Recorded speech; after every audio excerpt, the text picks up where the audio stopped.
Hello, my name is Marcus. I'm the compiler of a collection of therapy quotes entitled 1001 Windmills of the Mind, a collection of quotes taken from what's often called the psychodynamic or the psychoanalytic perspective, which long ago, as I understand it, was referred to by some as philosophical medicine or narrative medicine, helping one to be their own narrative medicine practitioner, helping one to be their own story doctor. One construct here around narrative medicine, knowing our story, is when we make something conscious that was previously unknown to us. But it was a part of us in a thing called amnesic memory. Memories in the implicit memory system, the pre-verbal memory system. Okay, this is sometimes called the non-reporting brain, or the inferring mind, or the unconscious, the repressed self, the denied self, the second self, the secret self. The double self. It's the one who walks with me, who's not like me, who is me. Someone's living my life, I know nothing about him. In other words, all of the memories that we have, mainly before the age of 3, it's recorded in the brain, but we're not conscious of it, hence the idea of it being unconscious. Now this is really only an issue if the child experiences trauma, developmental trauma, interpersonal trauma, relational trauma. An important phrase I want to promote, I don't hear anybody using it, but I think it really captures the issue well. Attachment trauma. The baby must attach to the mother. We all know that. We all get that. All of the baby's life force, when he's coming out, all of his energy, all of his prana, chi, all of his ilan betel, all of his craving, all of his energy, all of his drive, wish, push, whatever it is, all of his spirit, whatever we call it. Everything about him, all of his energy, all of his, let's just stick with life force, all of it. Fairbairn's line is life force is object seeking. Wilfred Lay calls it the craving for. So all of the child's life force is to attach to the mother. That's everything on, that's all that's on his mind basically, if we can say it that way. All of his life force is to find the nipple, latch on, start suckling, and form a line with the mother, between himself or herself and the mother. So there's something about the mucosal nerves in the child kind of fizzle in with the nerves in the mother's nipple, breast to her. And it's like a cable there of the nerves. So the baby's little sensations kind of send across to the mother. Mother gets it, she understands the baby's situation.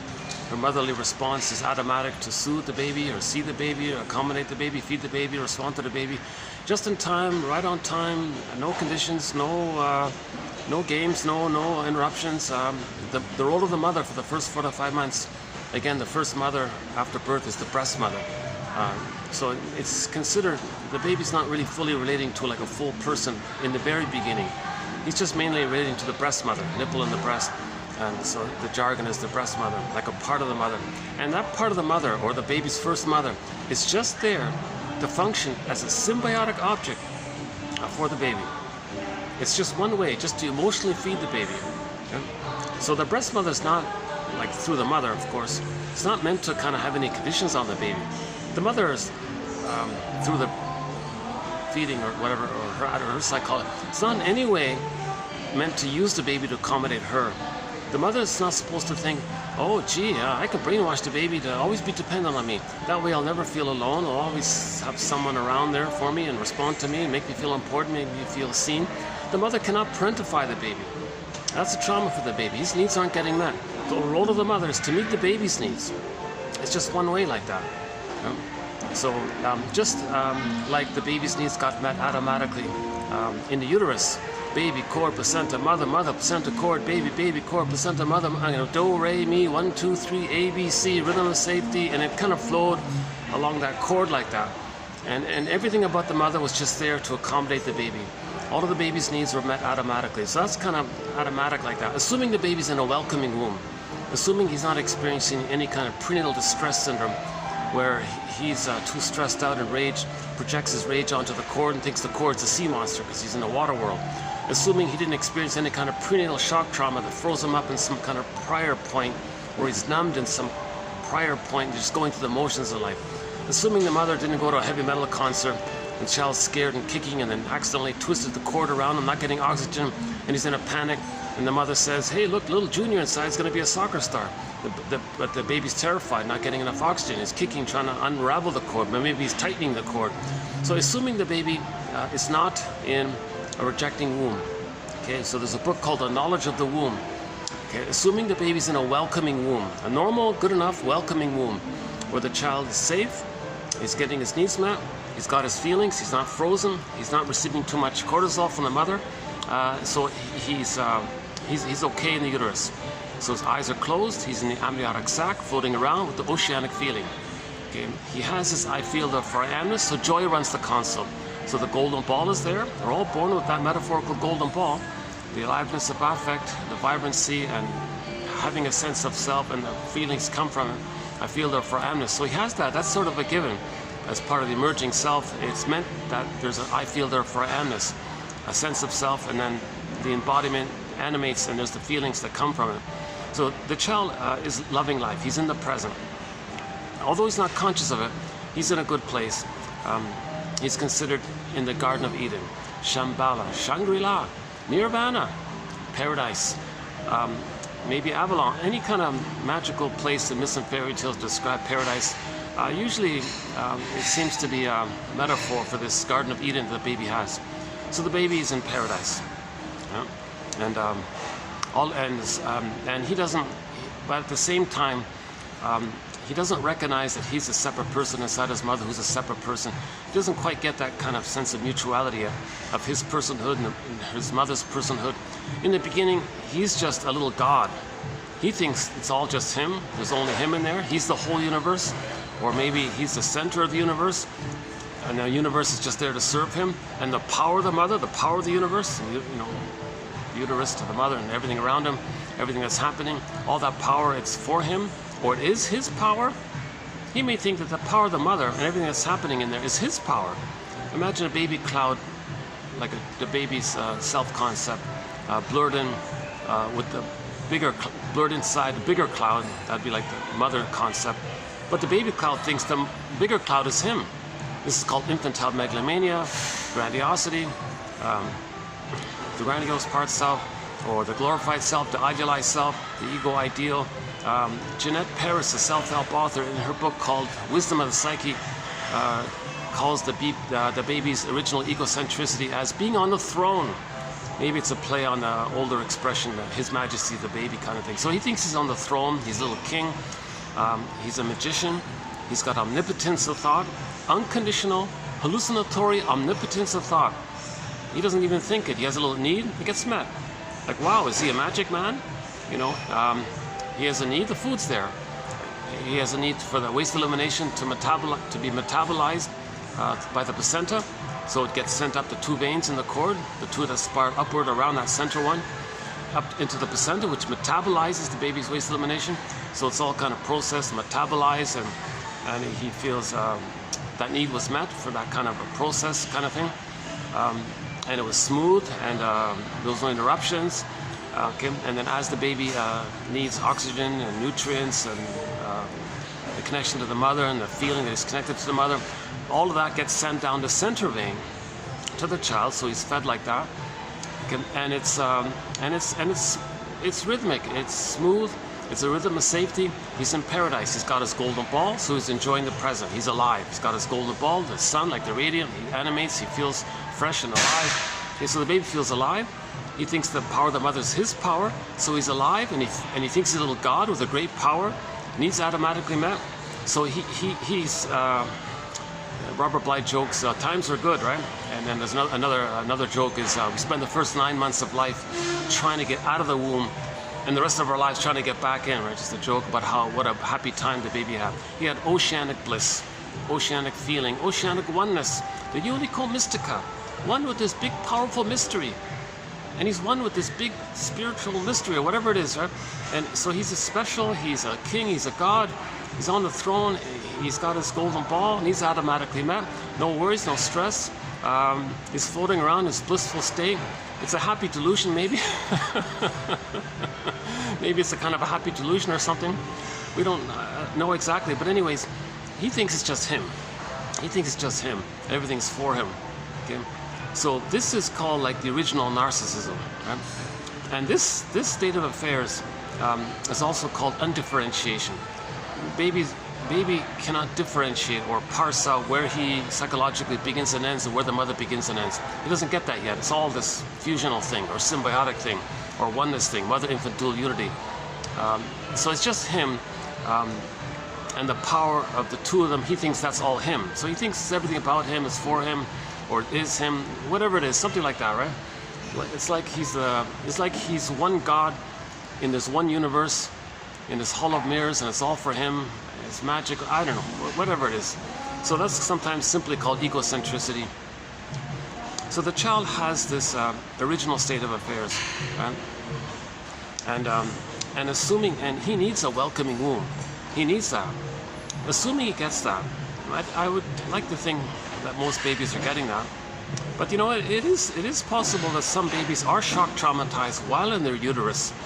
That can lead to a thing called, you know, some people theorize a lot of people are like hypersensitive and a little bit ESP or something like too intuitive, like they can merge with others and feel others and sense others too much, that hypersensitivity. They think maybe that comes from prenatal trauma. And actually there's a sitcom that kind of featured that point, which is what I'm sort of referring to. There's a 50s sitcom called The Many Loves of Dobie Gillis. Not about that guy, about his buddy there, a guy named Maynard Krebs, sort of like the sidekick guy.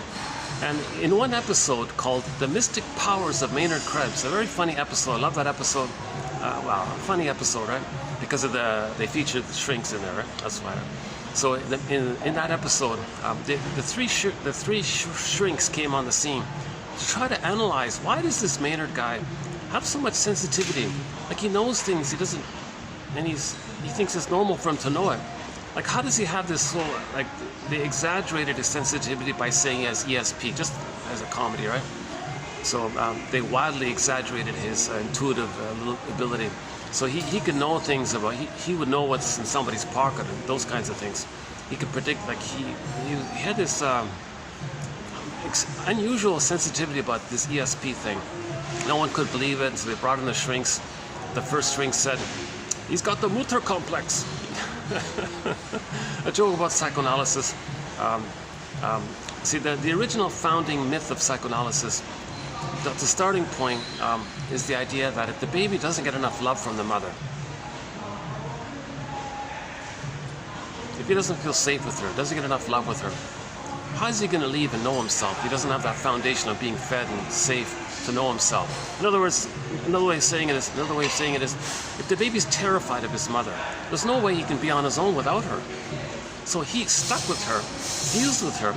It's even adhesive, it's like glue. And often he can identify with her, give himself up, and act like her, thinking that's his only connection to her. At the same time, he's got to have mother's love, but he's not getting it. He identifies with her, and he believes that his mother couldn't offer love because she never got love herself. So the baby thought, oh, I'll save you, mother. I'll be one with you and mirror you and give you what you need. So, and the baby thinks, well, I'll imitate you, I'll act like you. Maybe that'll do it. And that's his connection to the mother, this effort to try to save her. So to have some sense of attachment to the mother, he's going to imitate her, thinking that's his way to save her, because ultimately, if he did save her, in his hallucination, that he would get the love that he needs.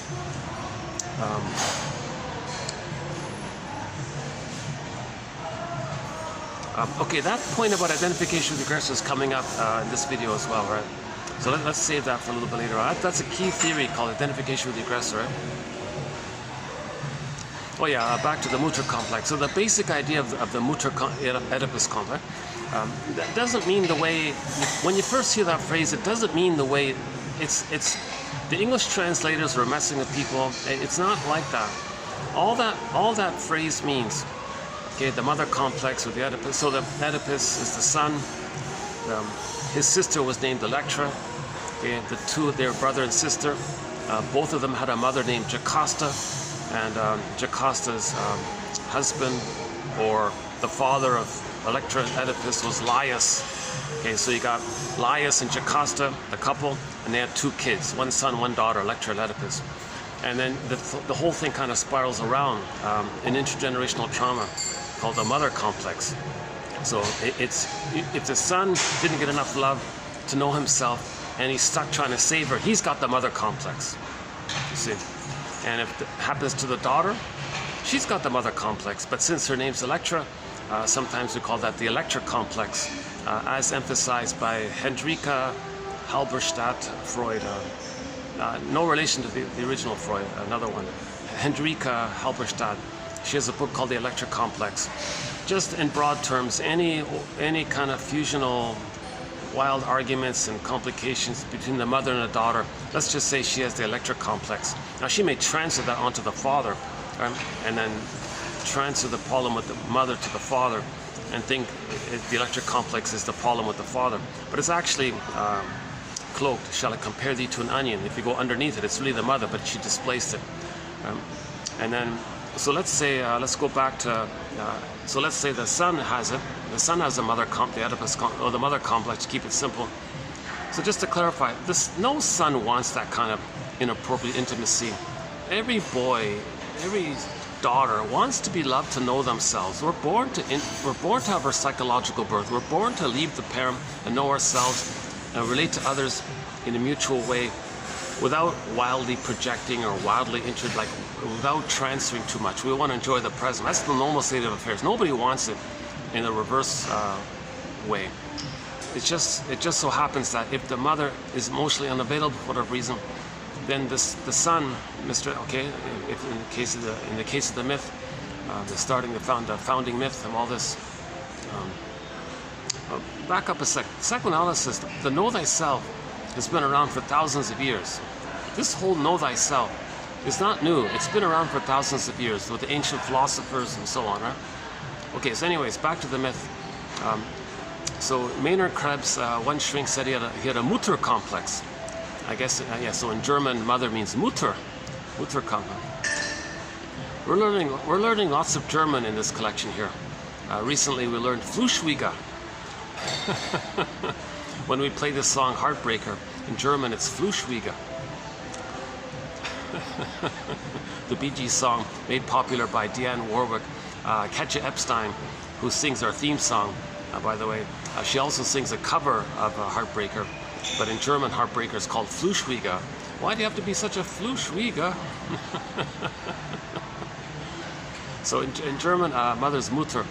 So all that, what that shrink was, that scriptwriter who first said that, that's just sort of a tip-off of the founding issue of psychoanalysis, that a lot of babies are not getting enough love to separate from the mother and know themselves, and they're stuck, entangled, trying to save the mother, afraid to leave her. So they're married. There's a book, one self-help book is entitled "When He's Married to Mom," and then if that's the case, and they transfer mom onto their wife, you see, they're going to have like a lot of family love feelings in that way, but the body will shut down by the wife if she thinks she's married to a son. So there's like so he goes to the mistress. So they got the split like that. We recently talked about 2 videos ago briefly. So there's a lot of complications if a boy has a mother complex. And he'll be very angry, by the way. Yeah, and it's Laius, when he grows up, when Oedipus grows up, he may have the Laius complex, named after Laius. And what did Laius do? He rejected the son the way he, as Oedipus, was rejected by his mother. See? And then when the daughter, in the case of the daughter who has the mother complex or the Jocasta complex, the mother complex is also called the Jocasta complex because Oedipus's mother, Electra's mother, is named Jocasta. So that it's also called Jocasta complex. So the Electra complex, the Jocasta complex, it's just from the daughter's point of view, she has the Electra complex because the mother had the Jocasta complex. So when Electra grows up, becomes a woman, and has it, she may then have the Jocasta complex, whereby when she has a baby, she's not going to provide the love for her baby. Okay. And then if Jocasta has a daughter, she has the Electra complex. Jocasta's son, the Oedipus complex, or mother complex, right?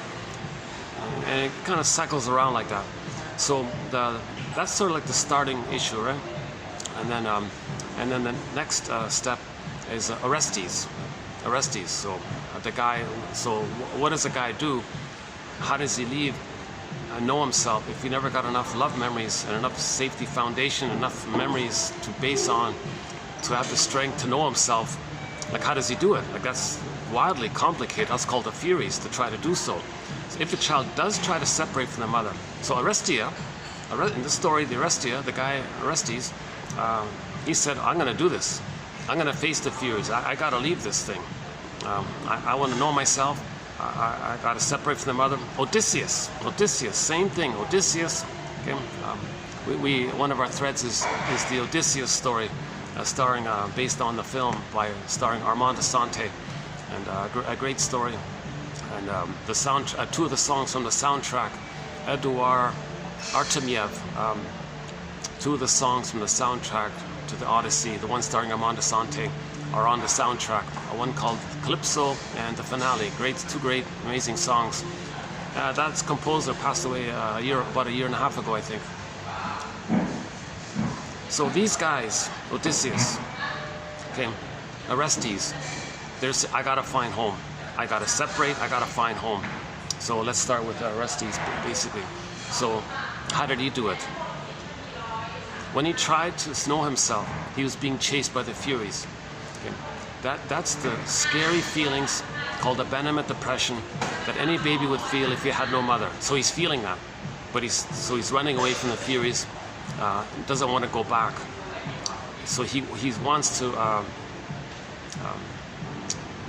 find himself, right? So long story short, there's a court scene where he metaphorically separated from the mother. So don't take it literally. Myths and fairy tales are metaphors for inner life. Myths and fairy tales are metaphors for psychological dynamics. They're not true on the outside. Don't take it literally. Nothing is literal in these. Okay? They're like dreams, kind of thing. They're like dreams. So when he did separate from the mother, there was this big court scene about it. Now Orestes, in the jury, half said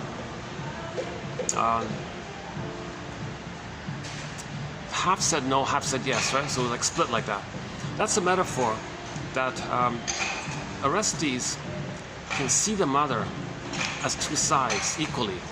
The paradox, the balance. He was able to kind of recognize the mother as she would have been loving, she could have been loving, maybe she tried, but she was traumatized, but she didn't. The truth is she didn't, but she would have, she could have. So he understands her, and then maybe there were some benefits from her. Maybe she tried. Maybe that effort was the positive side of her. But the reality is he was hurt by her. So we kind of had the two sides of the story, right? So let's play the clip. If I had the boombox here, or the MP3 music player here, we could play Bruce Springsteen, his song called Independence Day, when he sang it live in Toronto. It's on YouTube. Listen to the introduction the singer Bruce Springsteen gives to that song.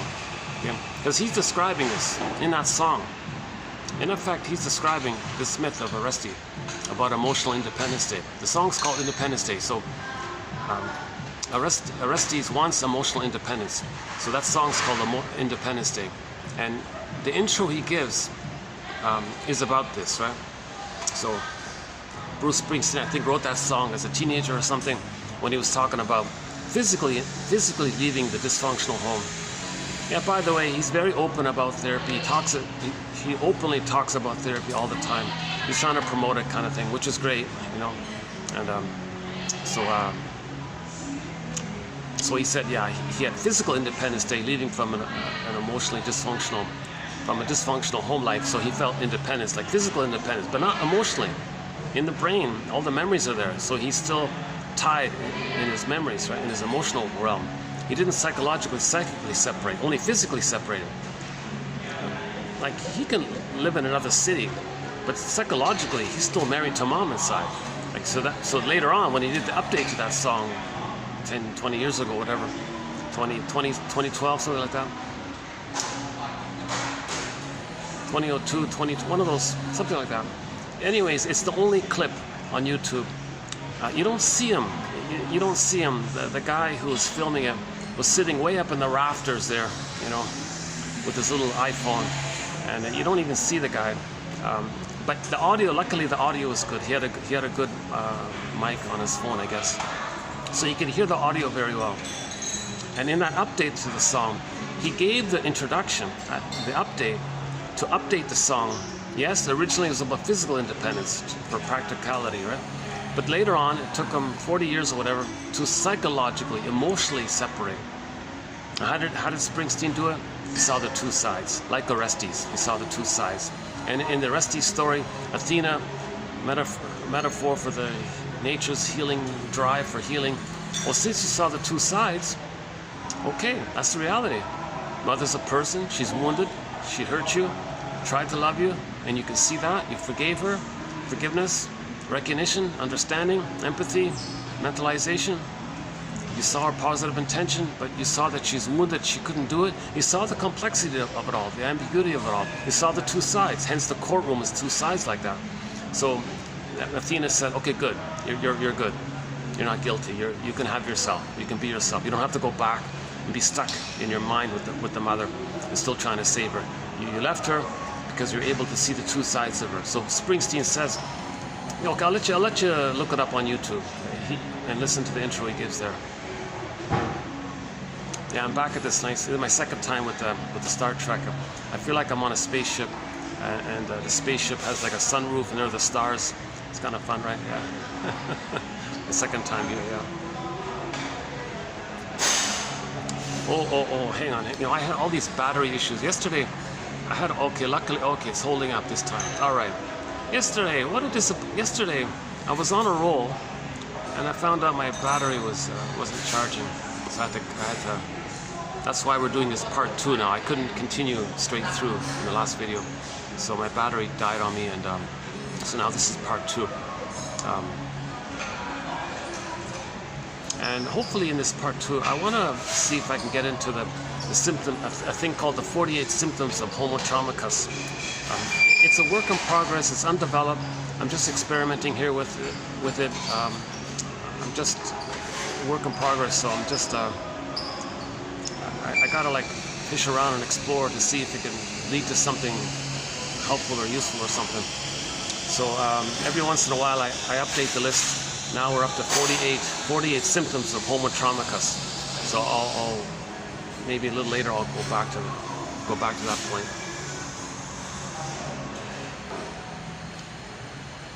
So we were talking about that the baby's in paradise, right?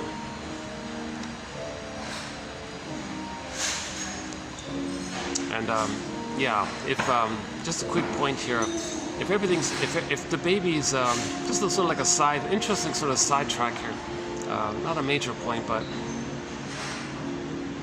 or maybe it is, yeah, maybe it is.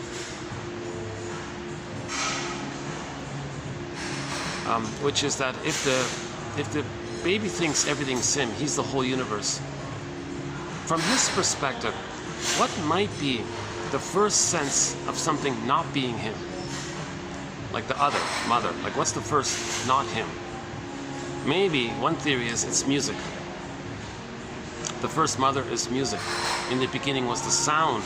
In the beginning was the sound. His eyes are closed. He's only got auditory. He's hearing. He's hearing mother's heartbeat. He's hearing the pulsating of the cord. And he's hearing the blood flow, the 3 veins, the blood flow circulating, 1 straight down, 2 spiral up. Okay? And it's making some kind of because of the movement and all this, and he's auditory. He's hearing some kind of prototype of music. Okay, so Grassi says later on, if there's any kind of beat, it may remind us uncannily of that mother's heartbeat. And to play the song "Heartbeat" by Robbie Romero, the song called "Heartbeat." They talk about the mother. The earth beat of the mother, yeah. They transfer the mother to the earth and heartbeat of the earth. Anyways, later on, if we hear any kind of beat, that might remind us of the original time when we were in paradise, hearing mother's heartbeat. If there's any kind of bass line, that might remind us of that time when we heard the pulsating of the cord. And Francis Mott theorizes the blood flow, those 3 veins, 1 down, 2 that up. He theorizes it's sort of the prototype of the melody on the music scale, do, re, mi, 1, 2, 3, and all that, right? So later on, if we hear any kind of melody, it's going to remind us of the blood flow. Grassi calls music the master emotion because it reminds us of when we were in paradise, one with the mother, and we had our golden ball. Now the golden ball means having all of our emotions, wide range of emotions, needed emotions, the aliveness of Africa. We have all of our emotions, the natural state of affairs. So music reminds us of the time when we had all of our emotions. So if we hear any kind of music, as long as there's not too much of a tritone effect, or like doesn't cause too much anxiety on us or something, that's going to vary for each person, I guess. Yeah, interesting about the tritone thing, right? But generally, we love music because we're bound to find some music that we like.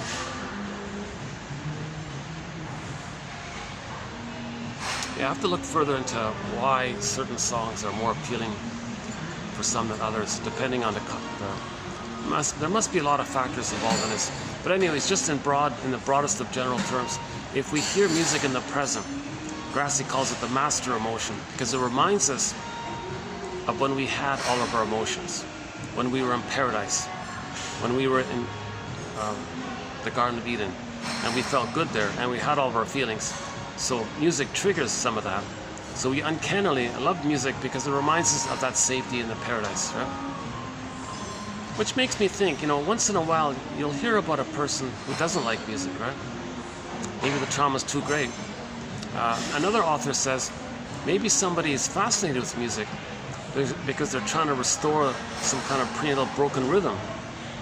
So if there was a problem with the music in the uterus, maybe they're drawn to music to see if they can kind of correct this, so like work it through kind of thing, and then get into music to restore that broken rhythm within. So they're using music to try to heal themselves if there was problems in the uterus. Yeah, that's a big question mark. It's sort of like an asterisk, footnote, sidebar. I'm not really focused too much on this interesting point at the moment, for the time being. So if things are good, maybe the first mother is music, the musical mother. But if the baby's under stress in the uterus, the first mother might be the sea monster. So the cord, 3 veins, okay? The baby senses 3 veins, 3 lines. So the sea monster has 3 long necks, okay? And the body might be like the placenta. He senses the placenta maybe. So he has an image of the placenta, the 3 long necks, the monster. And in the Odyssey, we saw the sea monster eating the people. So that's not real. It's just the baby can't handle all of his own rage and his greed to feel safe and take in. So he projects his rage onto the cord. He projects his unmet need became oral greed, onto the sea monster image now. And then in the Odyssey, we create that. The sea monster was gobbling up the people. That's just a metaphor that the baby was enraged and had oral greed for an emotional, positive, feeding interaction with the mother, the taking in experience, the taking in, right? So if the baby's under stress in the uterus, the first mother's the sea monster. If he's in a happy womb, the first mother's music. Okay, whatever the case is, let's say now we all know that babies come out of the womb metaphorically too early, meaning they couldn't make it on their own. Right? So babies need to attach. Babies need to attach to their mother. They need a safe attachment, a normal attachment, a normal attachment called a secure attachment style. So he needs a continuity of the womb-like environment. He needs an extended paradise, an extended womb, from the water world to the land world. In the land world, it's an interpersonal social womb, an extended interpersonal social womb. Just the 2 of them. Let's press the play button. Just the 2 of us. So it's just the 2 of them, mother and baby. Okay. So when the mother's pregnant, it's just the mother and the baby, just the 2 of them, like a little cycle like that. Someone said, imagine the Ouroboros symbols, a little bit like that, to emphasize it. So he needs a continuation of that. So leave the cord. Barring my disclaimer, I'm not a doctor and all this, and I think in part 1 I gave a fuller disclaimer. I'm not a shrink, I'm not a doctor, I haven't been analyzed, I have anxiety, I'm the compiler of the quotes. Okay. All of these quotes are, okay, so we have 10,000 quotes in our collection here. 2,000 pages. Single space, 2,000 pages. An exciting collection of quotes, advanced self-help quotes from the psychoanalytic perspective. I'm really quite fond of it. And it's available, easily available now. A digital encyclopedia of 1001 Windmills of the Mind is available for the price of one of these things. Oh, you can see it there, yeah. Actually, for the price of half of that, it's even cheaper. So it's quite an offering. If you want to print on demand, it's quite pricey. So I recommend the digital. The link is below, by the way. Since I only have a BA, these quotes are friendly, they're clear, they're relevant, not too long, not too short. My guesstimate is 1 out of 10. It's going to be kind of give a person a little aha or a little freedom, a little relief or something. 1 out of 10. Okay. I'm partly inspired by Robert Bly, who said, read psychology every day for 10 minutes. And so in each video, there's roughly 10 minutes worth of quotes. Okay. Yeah, so you might find one, let's say, or one of interest, put it aside, let it incubate, let it be used as a prompt to free associate from. Maybe it's a stepping stone, maybe it's a clue for some better idea, or maybe it facilitates some other way, or, you know, we're trying to be a detective here. We have 1,000 videos now on the channel, right? So roughly on average 10 quotes per video. 1,000 videos, so we've got 10,000 quotes on the channel. So that's sort of a second way to access 1001 Windmills of the Mind. It's right here on YouTube. Of course, you got to do a lot of clicking around and all this. So for convenience, it's nice to have the PDF file on your phone, and you can just skim through it and read it, kind of thing. Yeah, and you can read it offline, of course, right? Yeah. On the beach, yeah, you can be on the beach reading it. Oh my God, yeah. Well, that's a thought, yeah. Lots of people on the beach reading 1001 Windmills of the Mind. You learn about yourself, you learn about others. It's encouraging. Just stick with it. Yes, a little bit jargon, but the good thing is there's not too much jargon. It's just like the minimum we need, and it's clear. So don't worry about the jargon too much, because when there is jargon in the collection, the quotes that use that jargon are selected because they're clear, they're easily written, they're friendly. So we don't have the convoluted, messed up English translation of Freud. So there's no Freud, so don't worry about that. There are no Freud quotes in here.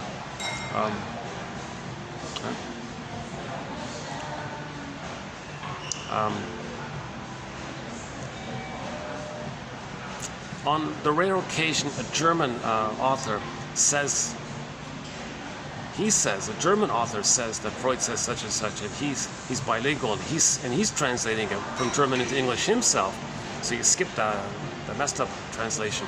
Then fine, I'll include that one. Like if Karen Horney says Freud says such and such, and it's helpful, I'll include it. Edmund Bergler, you know, Margaret Mahler, Helmut Kaiser, you know, Heinz Weiss, and all the other German speaking shrinks in our collection here, right? Yeah, Melanie Klein, Margaret Mahler, Karen Horney, Edmund Bergler, several others, yeah. Nola Kahn and Jung. I'm not gonna bother. They made up all these new terms to impress people, to confuse people, to be important, to get admirers, to draw people in. I don't. There's the funny paradox about those guys. You know, Kohat and Adler and some other big names. We don't really have authors that are a little too. Okay, read Peter Giovacchini from 2 videos ago. That'll explain why.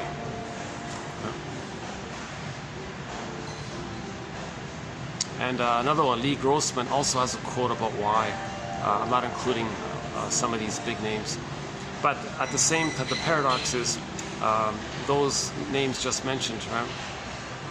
Adler, Kohut, and Lacan, Jung, and Freud, the English translation, they've inspired thousands of people to look into this. So thankfully, we got to thank the thousands or tens of thousands of people who have struggled with this, grappled with it, wrote their articles and books. So most of the quotes in our collection are like more recent, like from the 80s, 90s, 50s, that area, right? Yeah, mostly 50s, 60s, 50s to the 80s, it's that area. A little bit in the 90s, yeah. Masterson, for example, has done a wonderful thing. He synthesizes object relations theory by Fairbairn and Klein and others, and Margaret Mahler's theory about the developmental process, the separate individuation process. In part one, we went through some of Margaret Mahler's theory about the three developmental phases from birth to 3. He kind of brings it all together very clearly. He's done an amazing contribution. A good place to start with Masterson's work is his book called The Search for the Real Self. He's got an earlier preliminary version of the book simply called The Real Self, and then he updated it like a second edition, basically called The Search for the Real Self. Both books are excellent. That's a good place to start with Masterson's work. Edmund Berger's made a huge contribution to psychoanalysis, and quotes from James Grotstein, Thomas Ogden, Althea Horner. Recently we covered a guy named Wilfred Lay. Yeah, we have. I'll review some of his quotes again here today as well. Just take it. Okay, good. I'm not bothering anybody. Yeah. Okay, good. All right.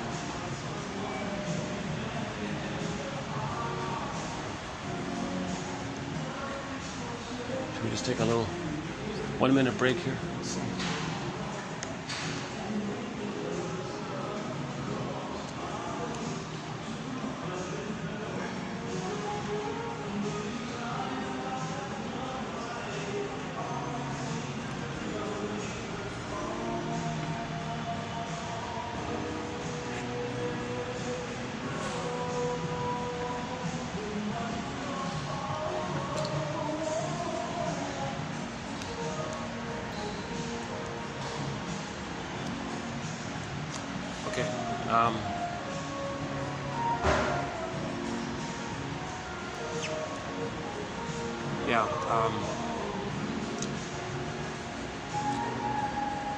I personally think everybody over 40 can benefit from this encyclopedia of insights.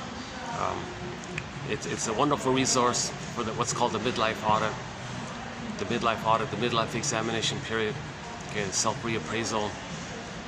It's usually there's a kind of nudge for this at midlife in what's called the delayed onset or the delayed recognition. The delayed recognition or onset of that early trauma, because that attachment trauma doesn't immediately lead to PTSD. The personality and the defense mechanisms can kind of buffer it, kind of like a sponge, Berger said. But when you use it again and again, the sponge is going to dry out. So roughly at midlife, suddenly you realize the person might have a greater startle reaction, more hypervigilant or something. Maybe sleep issues, or more anxious, or more impatient, or something, and it seems like, oh my God, why do I have the symptoms of PTSD? I don't get it. I don't recognize any shock trauma that recently occurred. Well, you had the trauma, but with developmental trauma, with relational trauma, it doesn't just appear instantly, right? It's buffered over, and then roughly at midlife, there's a delayed onset. Now, a lot of people get the delayed onset and just squelch it down, right? So they'll hammer down the symptom, another symptom, so they just keep denying it all the time. But that's like a message. Like a physical symptom is the emotion trying to force its way into your consciousness through the symptom. The symptom's trying to get your attention, kind of thing, that there is trauma. We're homo traumicus.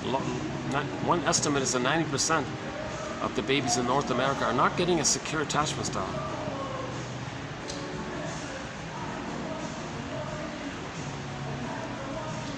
How's the lighting? Oh, here, let's do this. That's better. Okay.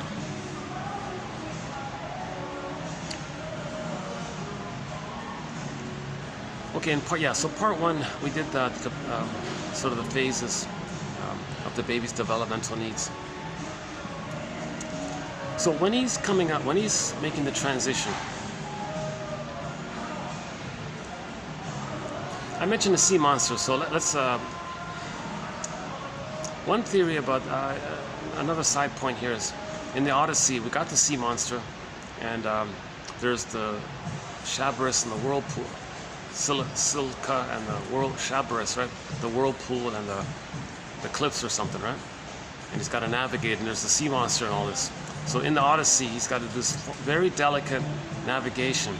Okay, in the birth canal, if he's experiencing prenatal distress syndrome, dealing with the sea monster, so he's stressed. If he stays in the uterus with all that stress, he's meant to come out. If he doesn't come out, he may not make it. And there's the whirlpool area. Now, because he's so weak, and the monster's there, it's not real. It's not going to eat him. But he's just so enraged. He's so weakened. When he's born, he might the cliff might be like the sudden eruption out of the canal uterus. Right? It might be like a hard landing, so like hitting the cliff, or hitting the. I don't know what the name of the bones are called when the baby's being born. Maybe it's hitting that, or maybe just the eruption out of the uterus, and the baby is falling because where's mother, and he's so weak. So maybe that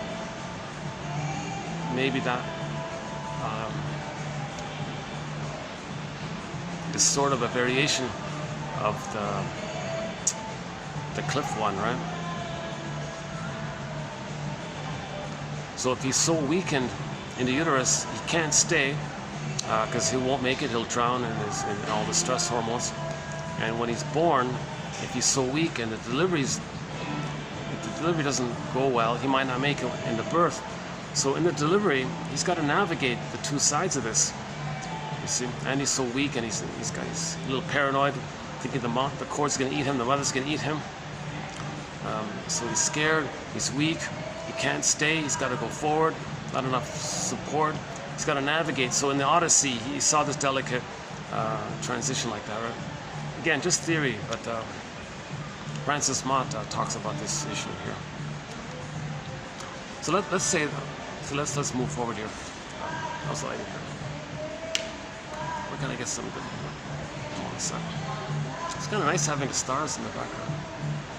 Hey, maybe I can do this. Does that work? Yeah, that works, right? More or less. Not really yet. Where can I get that? Oh, let's just do this. All right.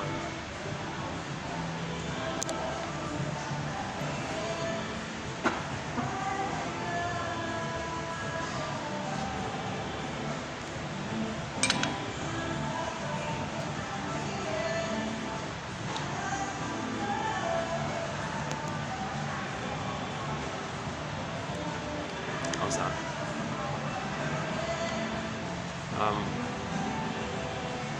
So let's say all the more reason to leave the cord and the placenta. The cord belongs to the child, the placenta belongs to the child. They connected him to the mother, so he's grounded and safe with the bond to the mother. So leave the cord, leave the placenta.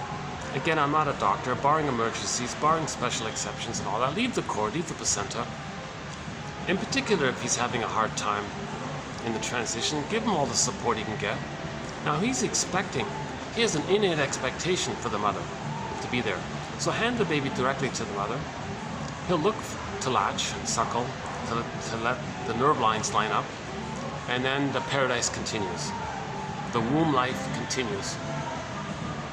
And as that's established, and he's made that transition, then a day or two later, they say the cord and the placenta will just drop off on their own accord. It's called a natural, like a lotus birth, natural childbirth, lotus edition, whatever, lotus birth edition. People complain the cord looks messy. Big deal. Just put a bed sheet over the cord. Okay. Placenta comes out later on, a day or two later. Big deal. Just put it. They said just put it in a bowl. The bowl can sit on the bed beside the mother. Just put a lid over the bowl, allowing some space for the cord, and just let it drop off on its own accord. Let nature just kind of do its thing, kind of. Right? And by that time, the child will have securely established the rhythm of safety. Let the music, so press the button, let the music play on. Sings Barry White, let the music play on. Next, another Barry White song. Mother, you're my first, you're my last, you're my everything at that time. Well, that's what we don't want. We don't want that. If there's trauma, then we play that song, because he'll transfer the mother onto others. And people in the present are everything, like the way it was, the mother was everything. So let's just stick with the first Barry White song. Let the music play on. So let's say the baby does establish the security with the mother.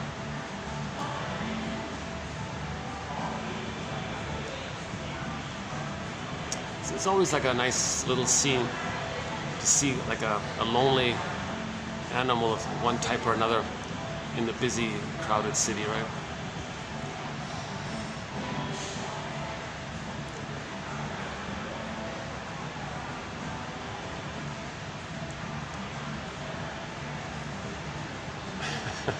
Like it shows his strength.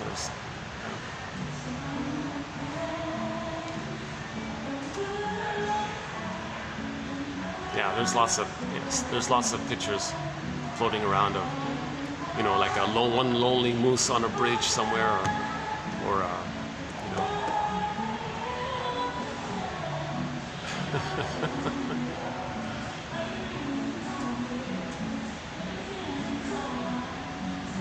or even like one. Okay. Or even here, if there's like one little gecko crawling the wall, there might be like little geckos, cute little geckos. No, I haven't seen it inside, but outside sometimes, yeah. Or a stray cat or something. Okay, I got off topic here. So let's say the child does latch on, right? He's got his paradise. Now this is an important point here. Don't weigh the baby. Leave the cord, leave the placenta. Forget about weighing the baby. Really? You're going to remove the cord and the placenta to weigh the baby? You're going to remove him from his mother? The baby doesn't understand time. You separated him from his mother to put him on a cold scale. He goes, where's my mother? Poof, there's no mother. He's terrified inside. He develops what's called emotional hypothermia. He turns to stone. Emotional catatonia, emotional coma. He becomes numb, petrified. Okay, he feels unreal. Okay, and then out of the pain, it's numbed over with the endorphins. There's your trauma right there. So don't remove the baby, barring emergencies.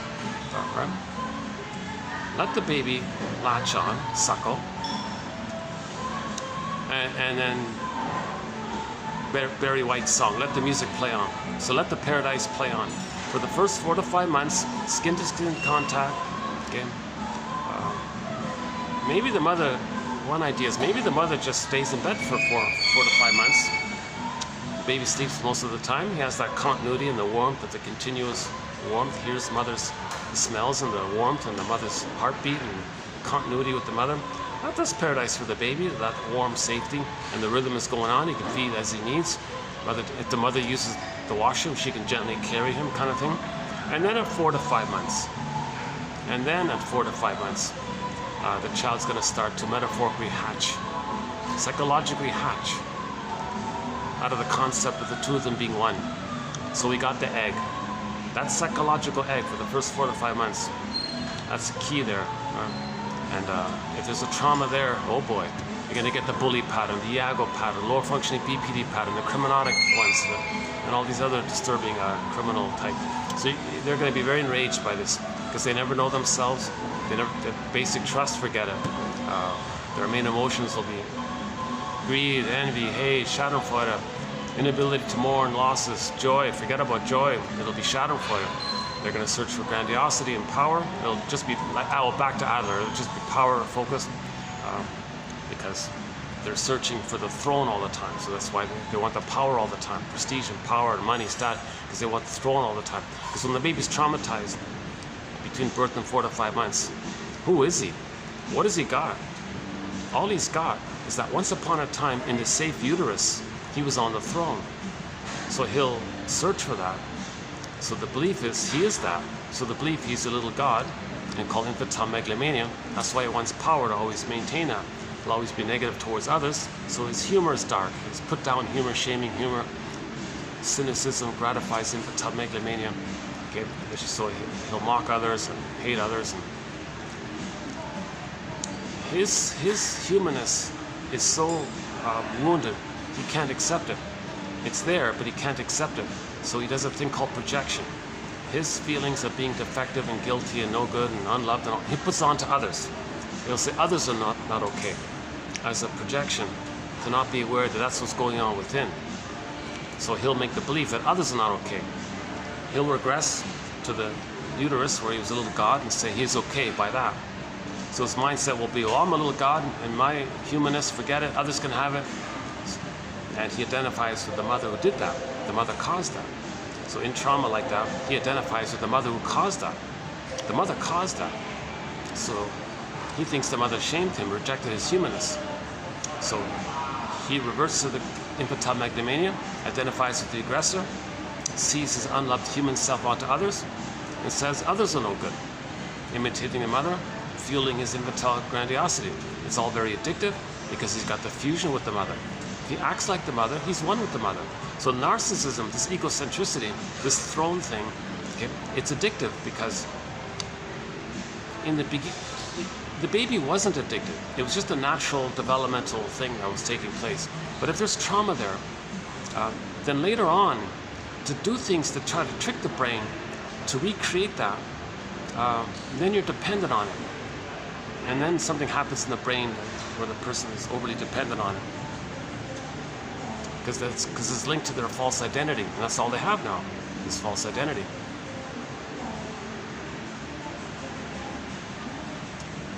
So the bully pattern comes from there. Iago pattern. Iago, he's the envy guy. He just hates all goodness.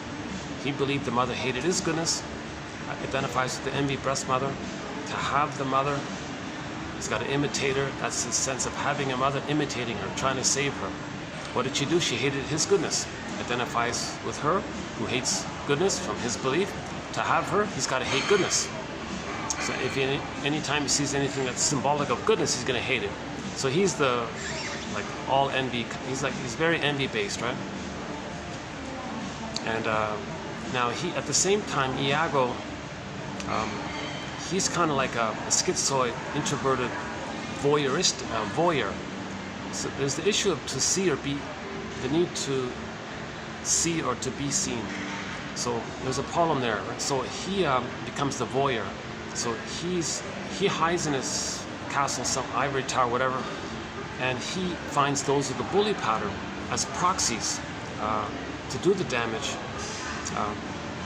thinking that they're expressing their rage and hatred of the good. Because people with the bully pattern, they're going to destroy goodness as well, right? But they do it overtly. So I'm thinking 2023, the word of the year might be the proxy, because there's a lot of that going on, right? Again, proxy means when someone feels for you, does something for you, or plays a role for you. Okay? So on the Enneagram, the unhealthy 5 and 8 are linked. So 5s use 8s as proxies to express the 5's wish to be like 8s. 8s are thrilled to get a response from others, because that's their sense of connection to the mother. Because the issue with 8 is they still have some kind of trivial hope of getting some connection to the mother.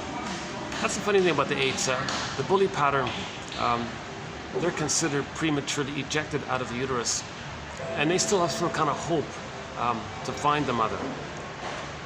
But the closest thing they can get to it is if the lackey reacts to them. Oh, there's a reaction, because that means in the uterus, a mother reacted. That reaction, that's the mother. So they're dependent on this kind of reactivity. Now, Iago, it's even more damaged. In other words, if you take the bully pattern and he's kind of squashed, he becomes more like Iago. And on the Enneagram, it says that. under stress, 8s regress along that Enneagram line, the lines there, right? If you follow the line to the 5. The 5 is like the squashed 8 kind of thing, right? Or the more traumatized 8. So the 8s express what the 5s would like to do. So the 8s are the proxies for the 5s, right? So the 5s don't even believe they can try to get a reaction from mother. Now 8s have the effect of destroying goodness in what they're doing. So 5s like that. 5s are just envy bait. That's the Iago pattern. Iago's the guy that hides in a corner with many layers and all this. There's no trail to him kind of thing. And he's very gleeful because he's very giddy about this because others will be blamed for what he's doing, and he gets away, he gets his cake and eat it too. So what he's trying to do is see goodness damaged and be seen in a positive light. He wants to be seen in an admired light while he's destroying goodness. So he's the guy that covertly through others, sub this, sub that, sub this, and all this around. Okay, shell this, shell, all these little tricky. Okay, then spreads rumors through all this. And there's firewalls. Like I don't know how they do it. Okay, and then anyway, the point is, all of their energy is to spread rumors around and get others against themselves. So the goodness out there is going to be destroyed. He feels giddy and glee being one with the mother who destroyed his goodness. He's giddy and glee because when he destroys goodness, he feels one with the mother. Okay? Being one with the mother is a giddy, gleeful feeling later on. The baby just had a natural paradise. Just had a natural, warm, loving paradise. But there's trauma there. They're trying to regress back to it. So there's like the giddy because you think maybe you're going to get paradise. So you're like a little giddy like that. So of course they're addicted to that. They're dependent on it. The pain about it, the pain part of that is numbed over with the endorphins. Emily Dickinson. Okay, there's a pain so utter it swallows substance up. Then one goes in a swoon. That swoon she's talking about is the endorphins that mask over or numb over the pain. Endorphins are like the mercy numbing thing, right?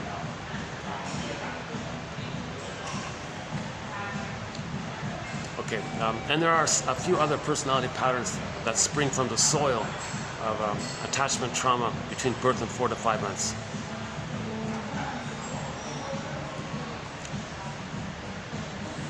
Let's say the child does manage to connect to the mother, but it's negative. It's a negative union. The bullies didn't get enough. They were prematurely ejected out of it. Iagos didn't get it. And all the other difficult personality patterns also didn't get it. So, but with the narcissistic pattern, they got the mother complex. They did merge with the mother, but it's a negative union and they can't leave it. That's the narcissistic pattern. So they're not as belligerent like the bully pattern, or they're not as coldly detached, conniving as the Iago pattern. And they might not be like the psychopathic, with the so amoral. The psychopath says something's only wrong if you get caught. So that's a real, that over the edge. The shrink's got to talk about that. I don't know how to, sort of out of my zone, that kind of one there.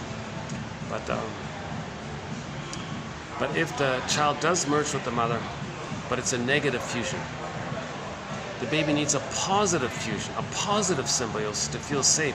But if he's trapped in the tar pit of the negative union, there's your narcissistic patterns and the various forms they can take. The familiar cookie cutter garden variety one that we're all familiar with, we see on TV and sitcoms all the time, right? It's all about them, it's selfish, looking out for number one, and all the playboys and the Don Juans, and lack of empathy and kind of coldly calculated for their ambition. Like, so there's the exhibitionist version. That's the star one. Let's just use Helmut. What's his name again? No, hold on. Fritz Kunkel. Fritz Kunkel. John A. Sanford's mentor. I learned about him through John A. Sanford. John A. Sanford, I really hope his audio tapes from the 80s can get digitized. Because John A. Sanford did an amazing thing. All these religious stories, he identifies the psychological message of them. Others don't do it, right? He takes a religious story. He says, forget about the red herring, if it's real or not, he was real or they were. Forget about these. Look for the psychological message. Look for the psychological message. In the same sort of spirit, we interpret a dream. The same sort of spirit that we used when we interpret a fairy tale or a myth, religious story, dream. It's all primary process mentation, he says. So he was able to interpret religious stories and find the underlying psychological pattern that those stories or motifs are expressing. Okay, so in general, myths and fairy tales are metaphors for psychological dynamics, and he includes religious stories in there. But just a side note, another side note here, whenever we mention religious stories or religion, we're always talking about when it's being used as a tool of the pillage and the plunder system. So one theory is religion is being used as a tool of the pillage and the plunder. But we're not talking about victims of the plunder system, so we never go there. That's too much. People who are victimized of the plunder system, they're just trying to get comfort somehow. So we're not talking about that. We're talking about when religion is being used as a tactic to maintain the prejudiced personality in a person, because the prejudiced personality is needed as the psychological underpinning to click in the unconscious pain and energy that caused the trauma, to repeat or cause the trauma onto others. So the baby's given emotional poverty, they create the splitting, either or, prejudiced personality, repetition, compulsion. Others are given poverty to replay the mother gave them poverty. You see, and religion maintains that either or thinking. And there's a whole body of material. So we have a whole major thread called the psychoanalysis of religion, jam-packed with psychology. Oh my God, it's rich with psychology and religion. Just like advertising, propaganda. That whole, it's just jam-packed with psychology. I'm learning bit by bit as we go. How are we doing here? Let's see. Let's check the time.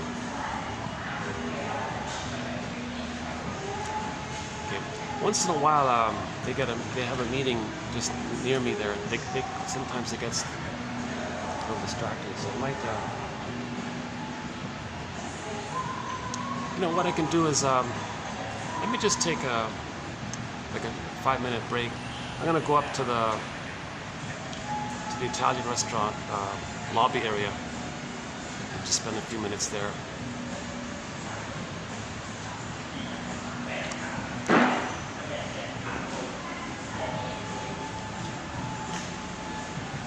And when we come back, we'll do these quotes here.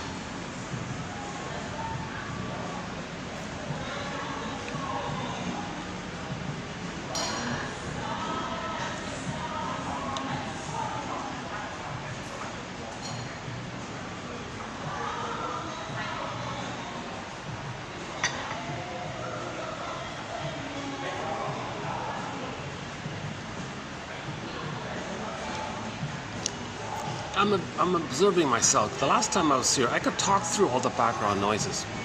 Today, I noticed today, I'm not so keen to do so. Yeah.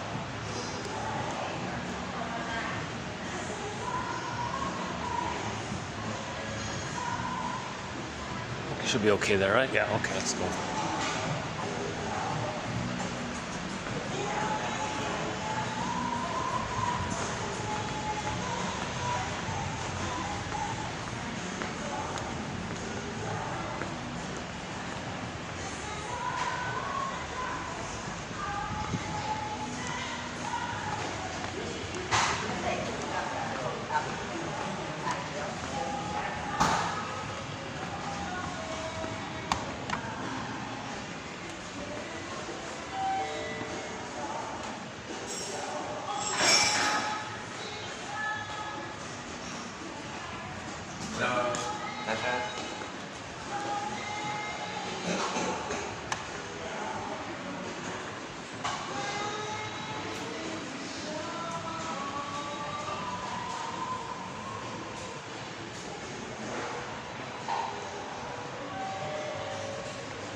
どういうあれなんですか。楽しみ。部屋も普通に楽しみなんで、ワクワクしすぎて。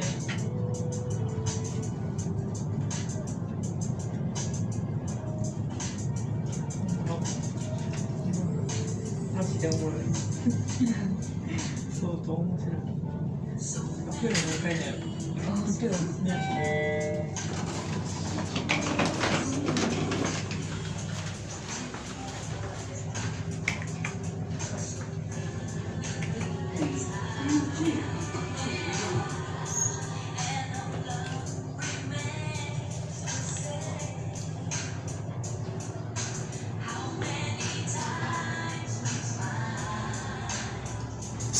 Some elevators have a mirror on the ceiling. It's kind of funny. They have it on the side here.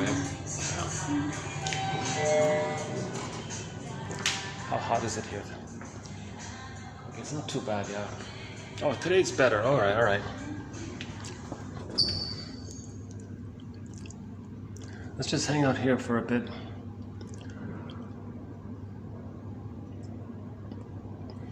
Now there's an idea on the roof, on the rooftop of that SkyTrain. It could say, be your own story doctor. www.buymeacoffee.com/psychoanalysis. Obtain your own encyclopedia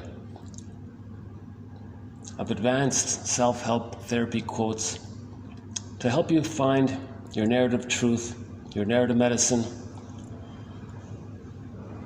Something like that. You have to work on that, yeah.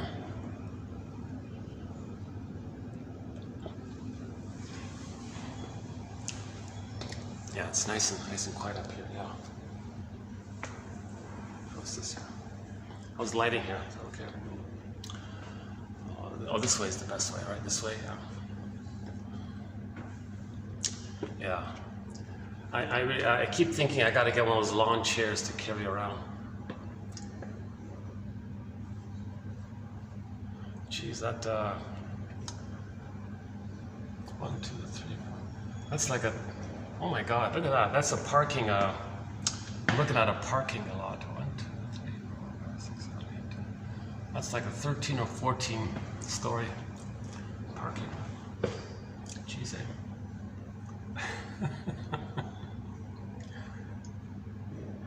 It's an odd scene because like everybody can just can look down and see people at the pool.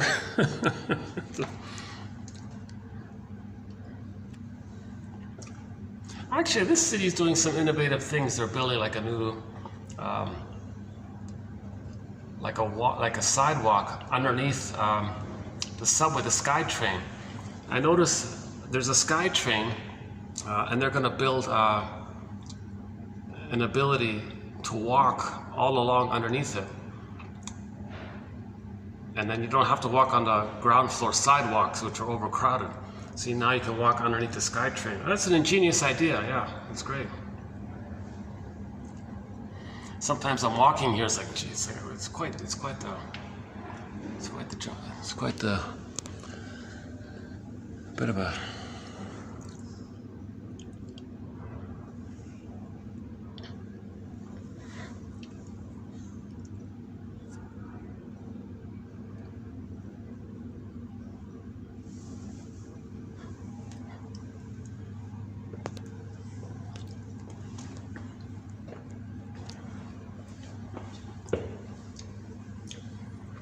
So if the baby,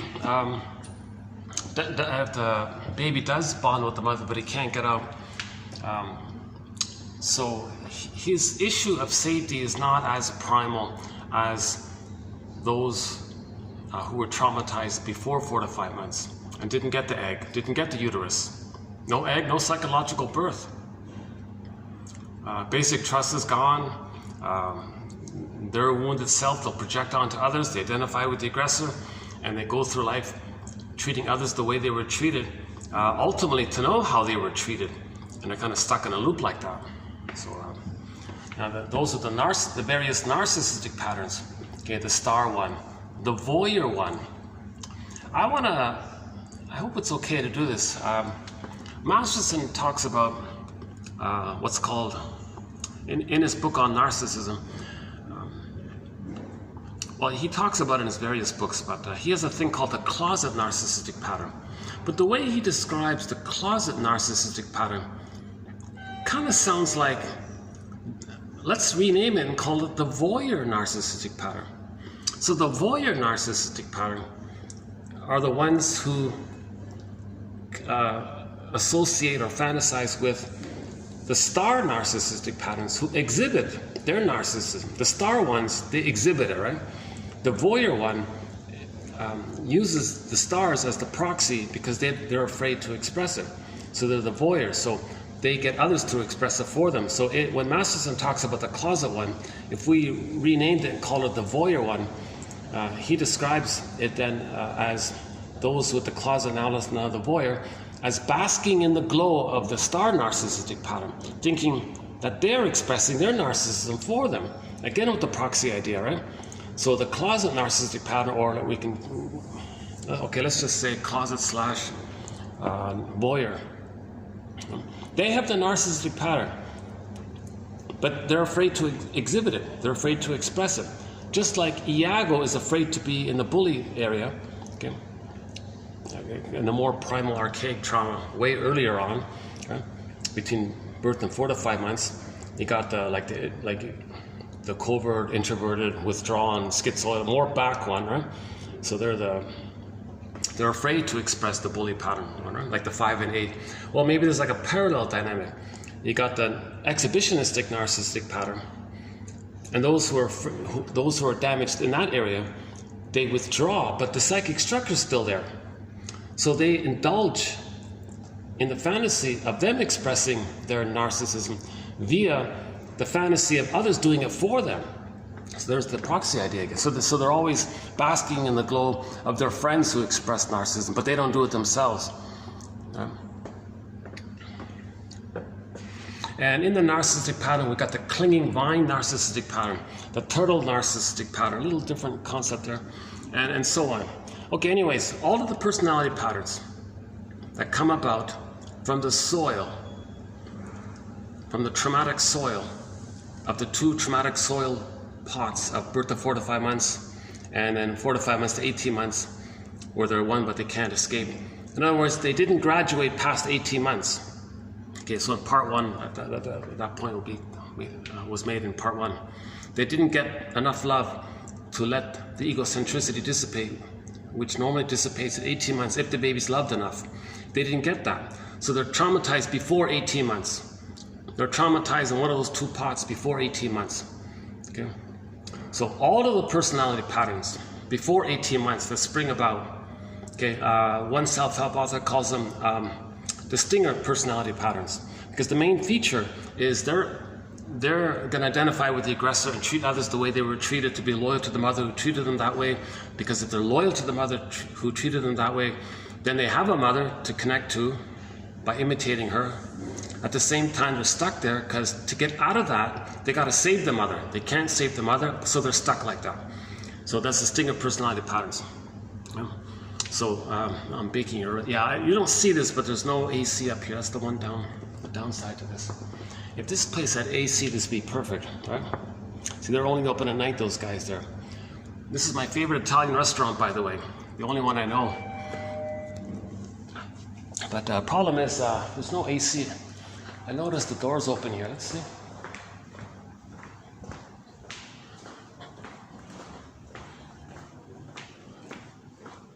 Yeah, here's the other end, yeah.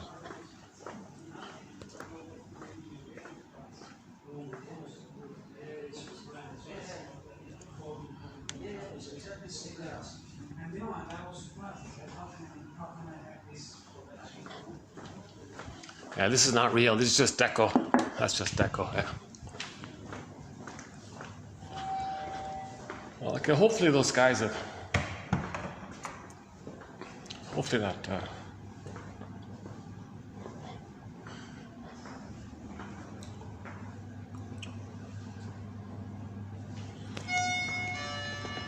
Okay, in part 1 we talked a fair bit about the record. That's Edmund Berger's theory about the record, the 45 record. the simile or metaphor of the record. Every neurotic is a music enthusiast, but he only has one record. Let's just take a peek here. Let's see if by chance anything's still going on. So when the baby's traumatized, he freezes up inside. Emotional catatonia, turned to stone, frozen, feels unreal, numb, stuck, statue. Okay. In part one, we talked about the statue. Echo becomes a statue. Faithful John in the Grimm story, told by Robert Bly, that character representing our embodied life becomes a statue. Okay? That's the metaphor that we froze up inside because the needs weren't met. The baby was crying, mother gaslit the baby. His identity, his needs, feelings. Oh no, I know. Okay, oops, no.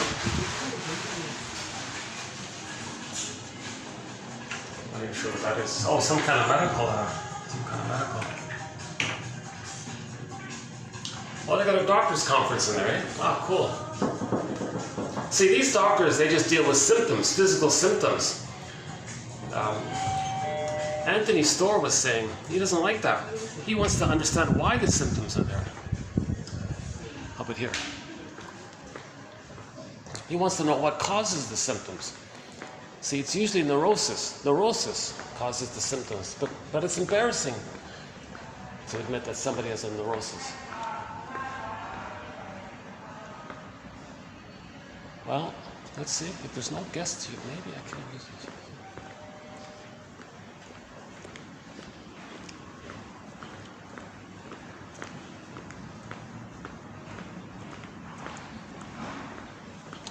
Oh, yeah.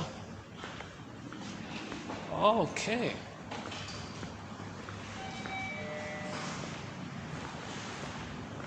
Okay, I might be able to hang out here for a bit, yeah.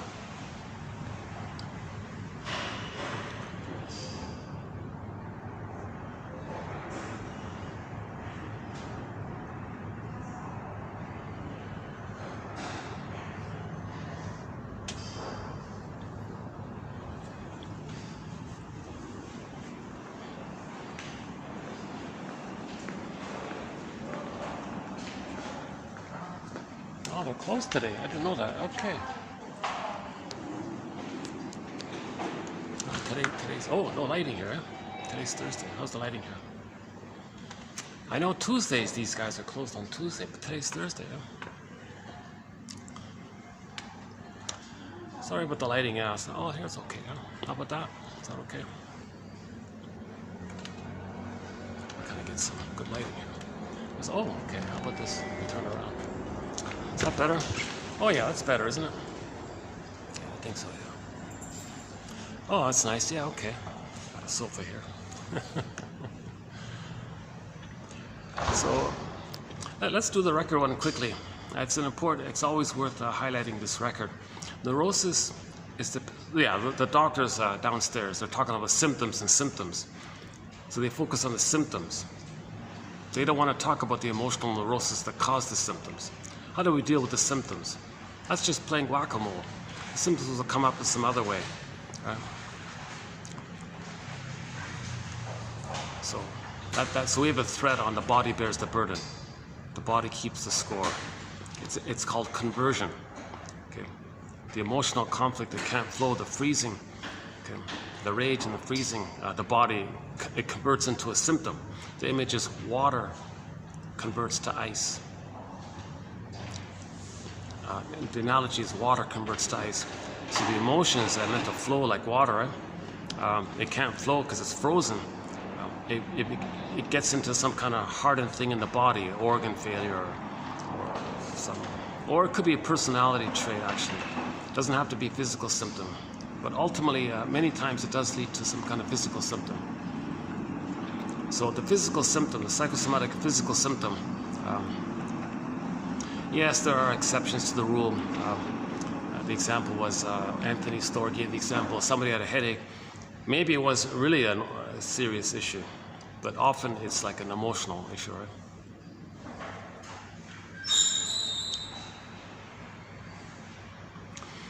Yeah, they said that the physical symptom, like a compromise, the body's holding it. It's compromise, the body's helping you kind of thing. the physical symptom reveals. It's an expression of the emotions. It's just blocked up and it's hardened. So the physical symptom reveals the emotional issue. And if you're not aware of it, then we can say it's concealing it, because you're not aware of it. So it reveals and conceals. One example was, well, think about art. Art expresses your feelings. Well, take that attitude with your symptoms. It's a crude analogy, but take your physical symptoms as if it's expressing your feelings. Just as an art piece of artwork expresses feelings, think of it in that way. Just to get you to appreciate that physical symptoms. It was just it was the author's imaginative leap to try to get people to appreciate the physical symptoms, reveal your emotions. How do we compare? Well, think about art. Art reveals emotions. So we're not saying the physical symptoms are a work of art. We're just saying the commonality, that physical symptoms and art both have the commonality of revealing your symptoms. That's what he's saying. But Sarno adds an extra point. He's a medical doctor as well. Oh yeah, if Mr. Sarno were at that meeting down there, he'd say, all right, you guys, I got some news for you. All these physical issues that you're dealing with, you know why they're there? It's for your patients and for you as well, to keep yourself distracted from the real issue. He says physical symptoms serve as a distraction. It distracts you away from the real issue. You see? So it's easier to deal with. Socially acceptable. No one thinks too much about it. Right? A lot of people have it, so we don't talk about it. So physical symptoms distract you from the emotional pain. If emotional pain goes into the body, well, now you focus on the body issue. Distracts you from the emotional issue. Because if you didn't have the physical issue, you might have to face the emotional issue. So the body issue is like helping you to distract you, because you don't have enough awareness or constructs or theories or appreciation that it is an emotional issue. Your ego's damaged. Your conscious reality testing ego's damaged. That's one of the symptoms of developmental trauma, is that the child's conscious reality ego testing or self-reflecting, self-reflection, mentalizing, empathy, self-empathy, this capacity to observe yourself and think about yourself, your motivations, this whole so-called mentalizing, empathy, this whole psychologically minded kind of thing, this kind of conscious ego of ourselves, that capacity or that aspect of the conscious ego, or simply the conscious ego, doesn't develop. It's submerged, it's in the unconscious, and it's all frazzled up. That's the scarecrow. In attachment trauma, the baby loses heart, so to speak. That's the Tin Man. Now notice how they're separate? Scarecrow one place, Tin Man in another place. That's because in trauma, we don't have enough ability to know why we lost our feelings. We can't know it. It's too much for the baby. He doesn't have enough capacity to understand what happened. He's just overwhelmed too much too soon. This is associated, like, that's a trauma. When there's a trauma, things are fragmented like this. And the scarecrow and the lion being like that, the person feels disembodied. He feels disembodied. He's not connected to his body. That's the cowardly lion in another place in the unconscious, another corner, right? And then Dorothy's like the part of the mind that's trying to line things up. Or we can simply say, be like Dorothy and try to line up your knowledge with why you feel that way. And then you get back in your body. Okay. But first things first, we got to strengthen that poor scarecrow guy. So now we can transfer that scarecrow guy over to the children's story of where the big bad wolf was able to huff and puff and blow down the houses made out of straw and sticks or wood, but not the one made out of bricks. That's the strong ego, right? Because in the bricks ego, the strong ego, it was recognized that the wolf image, it's not real. The consciousness was strong enough to realize that the mother isn't the big bad wolf that wanted to eat the baby, but the baby creates that image. With the strong ego, we recognize that our needs weren't met, and we had these feelings. All right, so we have awareness. Then the wolf image poofed away, disappeared.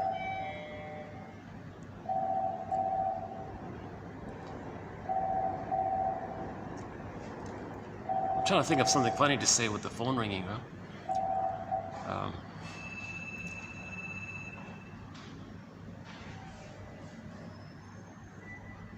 The truth is, I mentioned the Turn to Stone song, right?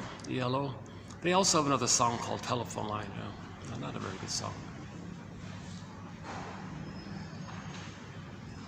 Yeah, that Turn to Stone song is sort of in reference to, in mythology, the emotionality. We become like a statue inside. Echo becomes a statue. So let's borrow that Narcissus myth for a minute. Narcissus looks into the pool of water. He sees a reflection of himself. That's the solipsism, the hull of mirrors, that it's all just him. The baby thinks it's all just him like that. Now, he didn't get enough love to develop out of that, to graduate out of that, to mutuality. He's a person, others are people. He just thinks he's a little god, his own little universe or something. Right? So because he didn't get enough love, that's what that image means. He's stuck there. Now, if he's stuck there, that means he didn't get his needs met. Okay. He cried, mother gaslit him. His identity, his sense of self, the needs for his emerging self-identity to appear. So his identity, his embodiment, the golden ball got flattened out or squelched or down a well. The embodiment got rejected. He added it all up. One image for this is that his soul, so to speak, got denied, repressed, and in trauma there's disassociation. So Echo was flying off in the corner. His soul was disassociated. Now Echo became a statue. Echo was a statue. At the end of the story, Echo becomes a statue. So the image of Echo being a statue. So you got this girl who's a statue, and you got the little white flower. So imagine those two images. You got a little white flower, the Narcissus flower that gives people illusions, and you got this young, pretty young lady that made in the pure, innocent, right? Your soul, your feminine feeling, is a statue. So those two images, the statue and the little white flower, that's a metaphor of trauma. That the emotional, I feel, our forhamness, our sense of self, our embodiment, okay, and the feelings got squelched. It's all frozen, dried out, hardened, stone-like, so, or frozen or petrified, statue-like. It seems the freezing seems to be a common one, but another common one is a statue, like Echo turns to a statue. And the little white flower means the person is in an hallucinated state, searching for the throne all the time. Karen Horney calls that illusionary thing the search for glory. But when she uses that phrase, the search for glory, she means it in the way like the Peer Gynt and the Don Juans and the selfish, greedy playboys and those that don't care about others, like that kind of egotistical, don't care about you, looking out for number, that kind of greedy, selfish. She means it that way. The glory of the throne, that your little god on the key. They're searching for in that way, right? That's what she means. Sometimes called taking refuge in the grandiose part self, the idealized self, the glorified self. And in the Peer Gynt story, as interpreted by Karen Horney, the Peer Gynt was saying, oh, I gotta find my glorified self. I gotta find the throne. And he spent his whole life trying to find the throne. And he hit rock bottom finally when the troll said, oh, you can be the king of the troll world. But the condition is you gotta marry the daughter there. So that was, so he sort of hit rock bottom there. So he escaped from the troll. And that famous melody by Greg, the famous composer, right? The music, his most popular song. The intro is excellent too, but that dramatic escape when Peer Gynt is running away from the trolls, you know, and he's escaping, he hit rock bottom. He realized, okay, I hit rock bottom. So that's a therapeutic turning point in a way, because after that time, he was able to, at the end of life, ask himself, where was my soul in all of my life? Solvig, his soul, like Echo was Solvig, right? What Echo was for Narcissus, Solvig was for Peer Gynt. He said to Solvig, where have you been all my life? That's his own soul. Are you kidding me? I've been here all along. You've just pushed me away. Like how Narcissus ignores Echo. You ignored me. Yeah? So that's sort of the lesson there. And then the Peer Gynt story ends with a question mark. Will he change his ways? Will he now admit that he's not a little god, that he has trauma? You see, so there's that question mark. So which is a bit of an evolution for narcissism. Because in the narcissist story, there was no question mark about it. He was stubbornly adamant, like a cyclops. No, I gotta be a god, gotta be, like, so he was like he never had any loved memories to be able to even consider something beyond the delusion that he's a little god. So in the narcissist story, there was no like question about it. But in the Peer Gynt story, it's like an evolution. So Ibsen kind of like advanced things a little bit. That's maybe like a bit of a sign that we're healing, that our consciousness is healing. That Ibsen was able to take the narcissist myth motif and create the Peer Gynt story, where Peer Gynt says, "Oh my God, yeah, there is such a thing as the inner life." And then in 1957, the Pied Piper story advanced it further. The family film, the Pied Piper, because at the end of the story, they said, "Yeah, this is something wrong here. Children are people with feelings. Children need their parents. There is such a thing as feeling sad when there's a loss. Oh, there is an inner life. We got to respect this. That's called pay the piper. To respect the psyche's process of healing, they got to mourn the reality." So, right? So, and then then the children came back from the mountains. That's like a little evolution to create that story. Right? And then another evolution, in my opinion, personally, is in 1955. Well, that's 57, right? Well, 55 was a major evolution. In 1955, the comic Psychoanalysis came out. 4 issues, 12 therapy sessions, 3 fictional clients, Ellen, Claire, and Mark, is that right? 12 therapy sessions put into comic book format. That's the best introduction to psychoanalysis right there.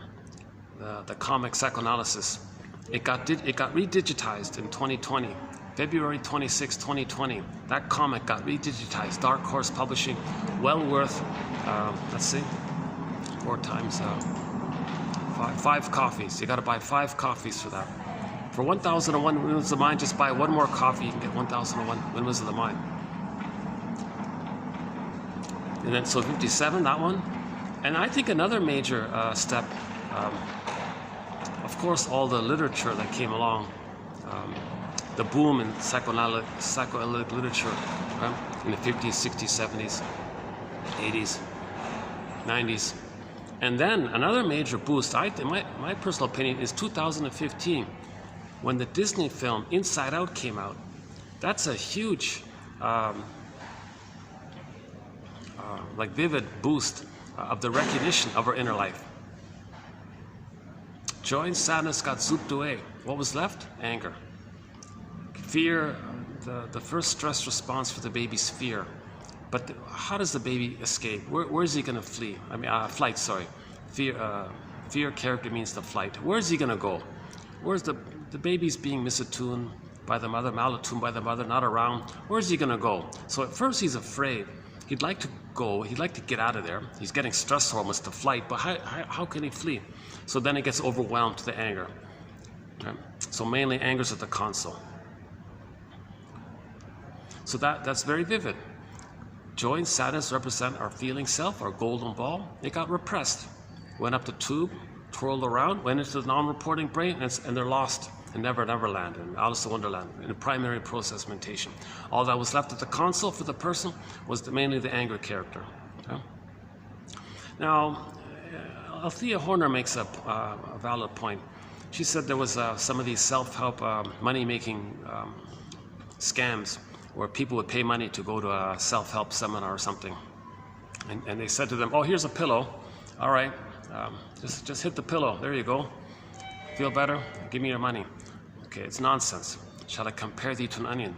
The goal is consciousness. You're not being made conscious just to act out and beat the pillow. You're not being made conscious. Why is the person angry? Why is anger running the console? Okay, look at the Disney film Inside Out. Anger's at the console because joy and sadness, the feeling self. Okay, joy and sadness, your whole spectrum of feelings is in the range of the golden ball of the joy and sadness, which joy and sadness represent. Empathy, tenderness, kindness, delight in your expressing your real self-interest, the pleasure of expressing your uniqueness. Okay? And then the reality of, if there's a loss, you can mourn the loss. Like there's a whole full, feelingful realm there, right? So that's gone. There's anger there, because the feeling self is gone. So, shall I compare thee to an onion? Well, why? Why is joy and sadness gone? Joy and sadness gone because the underlying need, F and N. Okay, so just to back up, in general, when a need is met, you feel good, you feel pleasant. Needs unmet, you feel terrified and all this, right? Okay, so joy and sadness got zooped away. The feelings zooped away, that's unpleasant. Abandonment, depression, turn to stone, that's all psychic pain. Because the underlying need, F and N, under the F, there's the N. The underlying need was that the baby needed a secure attachment style. That need for a secure attachment style wasn't met. Okay, joy and sadness got zooped away, anger's at the console. So you go to a self-help, oh, just beat the pillow. Oh, give me a break. Where's your consciousness? You got to be conscious. The issue is attachment. It's not whether or not you're good at beating a pillow or some stupid thing. The issue is attachment. Right? So you got to look at this attachment. When you look at this issue of attachment, enter two quotes. The truth will upset you free, and the greatest hurt of all. The greatest hurt of all. The truth will upset you free. Mother failed me, meaning she failed to provide a secure attachment style. Mother failed to provide the baby a secure attachment style. That need for his emerging self, his selfhood, sense of self, his identity, the connection to who he is, like I feel therefore I amness, that ontological self, that psychological self, it's emerging when he's born, it's trying to emerge, it's meant to come out with it. When his needs are met, those needs weren't met. So it got squelched. Then anger's at the joy and sadness zooped away, feelings gone, then the anger's at the console. So anger means there's a failure in attachment. I remember the joke about when you send an email and you try to attach something and it didn't go through and you got a message, attachment failure or something like that. Just a play on words there. So there was an attachment failure. Then the anger comes up because the need wasn't met. So the need was for attachment. When needs are met, okay, the pure feelings are gone, and then you got the stress response, fear, anger. The character discussed for most of the film was about the physiological reactions called distaste and dissmell. But one little footpoint that nobody's made, how did joy and sadness get back? At the end of the story, joy and sadness got back to the console. So they did the journey, they went around and all that, they did the journey to stand in for how each person has to go on a journey into the unconscious, right? So, and they got back. How did joy and sadness get back to the console? My theory is that the character discussed then represented shame. And it was shame and anger. When we felt the shame, anger, and disgust at the trauma, now we're getting our identity. That leaves a floor, a place for sadness and joy to stand on. Sadness stands first. Sadness, first there's the mourning. First you got to mourn the loss of not getting the secure attachment style. Huge loss, not getting the love that somebody needed. A huge loss. Loss of all the time of not being yourself. Loss of all the missed opportunities to love life and all this. All these losses. And then regrets at the mistakes and not making sense and the confusion. Loss of health even, that might come with it. A lot of losses, so you need sadness first. But sadness needs a floor. The floor is the identity. The identity and sadness simultaneously appear. Okay. With the consciousness of the trauma, with the recognition of the trauma. Now we're identifying ourselves. Sadness is going to be there. Okay, now that firms up. You go through the working through process, the mourning process. Okay, mourning is about remembering, not just say get over it, forget it. It's this verdict of reality that makes the work of mourning so difficult. So reality testing, that's a conscious ego. So that's why we have those 10,000 quotes to build that reality ego. Okay, ballpark approximations, theories, quotes. It's moving towards trying to understand. Understanding, recognition, understanding leads to forgiveness. Forgive your parents, heal yourself. Back to Bruce Springsteen. Rosanna Deerchild says, the more I learned of my mother's story, the more of a person she became to me. Once you see your parents as people, not as parents, as people, underneath the role of being a parent, as people. See your parents as people. People. Stop thinking of them for a while as a mother or father. Just think about them as people. Now you're thinking about their story. Okay. So what are their favorite jokes? Are their jokes dark? A stinger personality pattern. Are both parents stingers? Well, maybe they scapegoat one of their children. When stingers get married, they do a thing called scapegoat hunger. They scapegoat one of their children. So that's another topic. That dark humor is a clue to the stinger personality pattern, searching for the grandiosity. What record? Notice the record they're playing. That they have a record. They have a traumatic record. Called the cry for love. Recreating in the present, thinking they can change the past. Doing to others what was done to them. Thinking somehow magically they can undo the past, correct the past, change the past. In their cry for love, they got to recreate the past. So they use the present as the past. Oh, it's all a little luck today, yeah. Oh, I've been lucky, yeah. Oh my God, yeah, I've been lucky this week. I bounced around a fair bit lately, but these past couple of videos have been lucky. Yeah, that's great. Yeah. Oh, let's check the battery. Hold on a sec. Okay, we're okay. We're holding up here.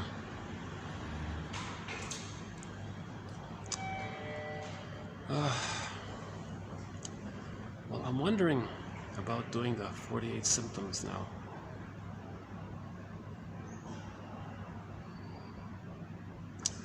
Why don't I start fresh in part 3 to do the 48 symptoms? Let's just zip through the quotes again and just freshen it up a bit, like say what was missed in part 1. And then in part 3, I won't bother with the quotes. I'll just lunge right in to the 48 symptoms, because I feel like it's a good 2 hours just to do that. So I'm experimenting with a thing called the 48 symptoms of Homo traumicus. Someone called it Homo economicus, about the greed, or Homo short-sellicus. The baby's soul was short-souled. The mother short-souled the baby's soul.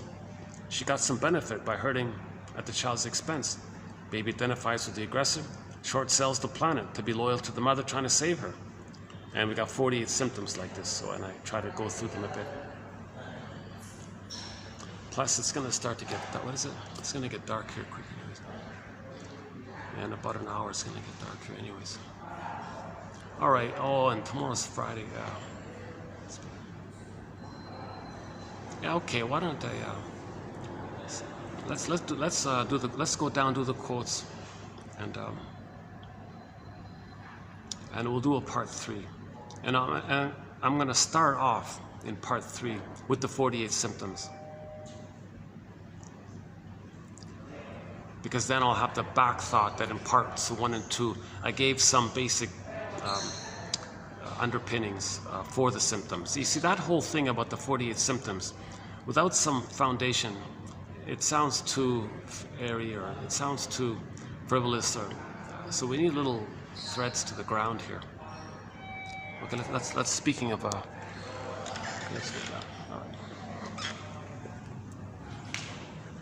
Oh, look, I could have. Yeah, here's the outdoor smokers section here. Yeah. Oh wow, it's hot out here. Oh yeah, it's still pretty hot out there. Jesus. Yeah, it's still 40 something with the heat index, eh? Oops.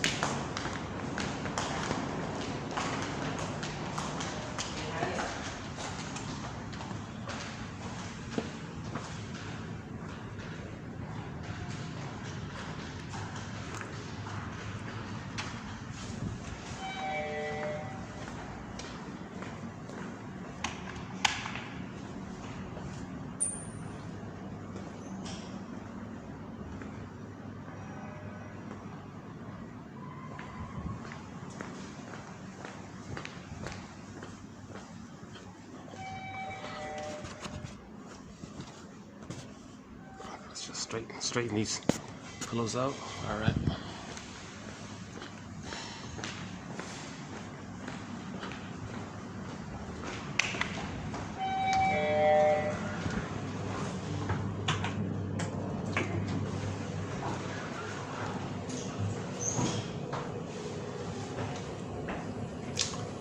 Yeah, hi there.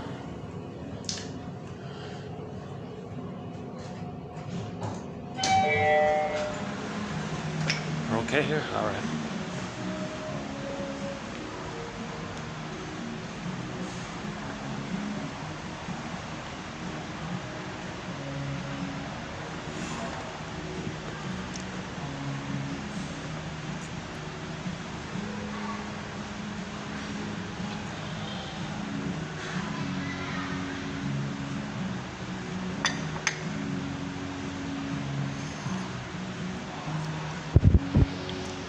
But let's clarify about the record I mentioned.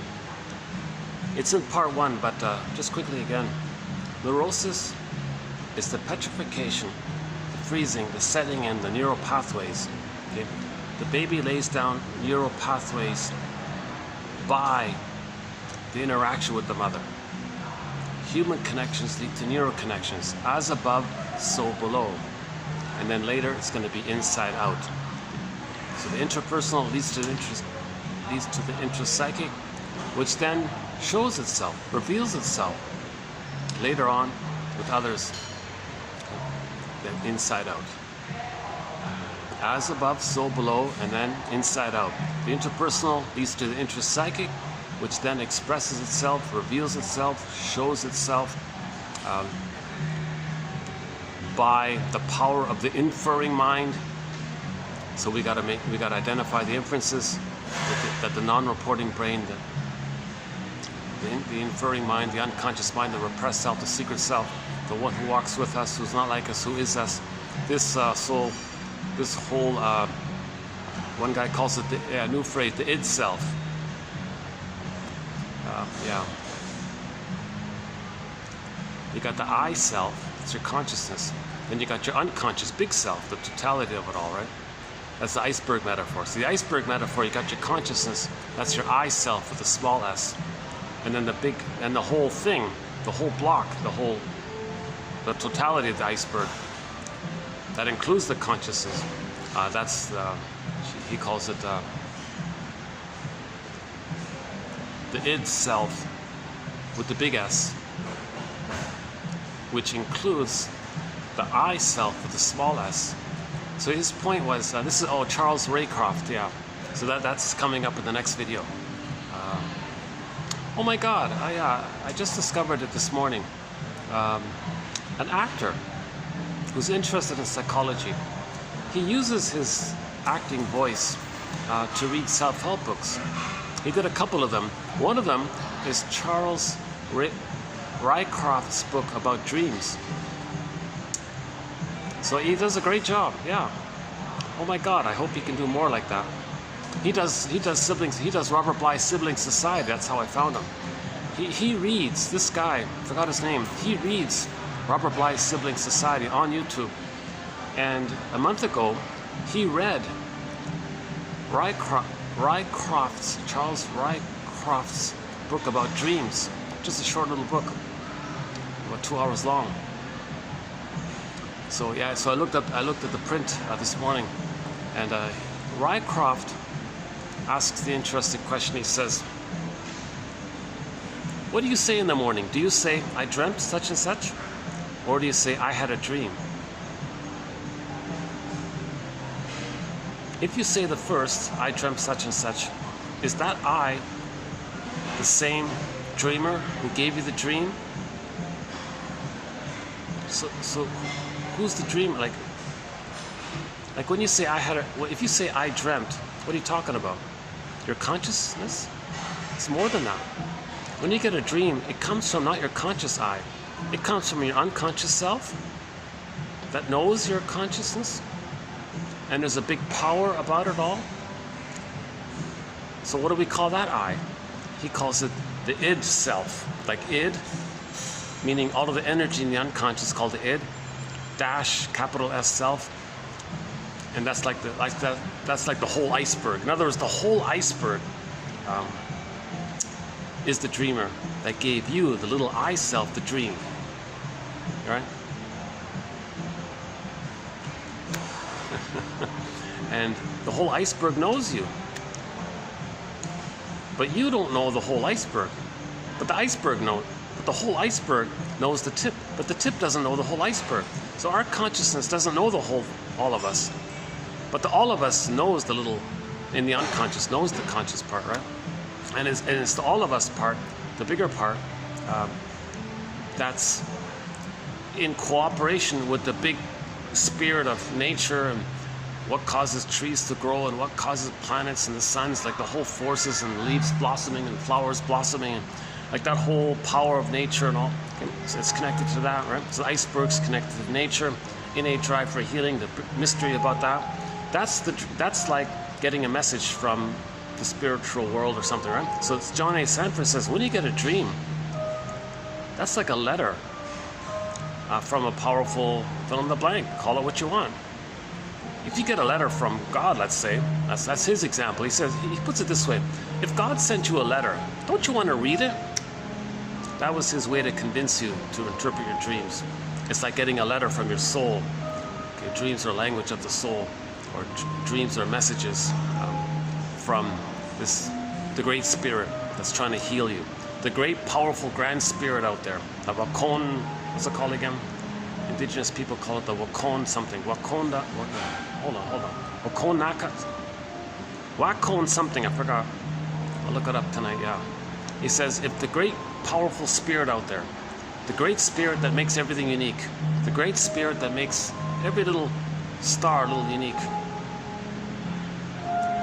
if the great totality of the power of nature, if Athena, if a god, if Poseidon, put it that, if Poseidon, Athena, if Hermes delivers you a message from the gods, don't you want to read the message? So the big iceberg, when you're sleeping, the whole big iceberg is trying to send you you're the tip, the conscious ego's the tip. It's trying to send you a message. So the analogy is Hermes flies across trying to make you conscious. Your unconscious is trying to make you conscious. There's a lot going on in the repressed self. And if there's trauma there, we got to be conscious of it to heal. If we're conscious of it, we can capture the past, we can capture, that's like giving it a time and a place and a time. That's laying the ghost to rest. The life force is freed up for the present. That's the idea, right? That's one of the main ideas. For the ghost to be laid to rest, it's got to be captured. Meaning recognized, identified, seen, noticed. The ghost is relieved. Okay, it can rest. Your energy, your life force can now be devoted to the present. You can love life in the present.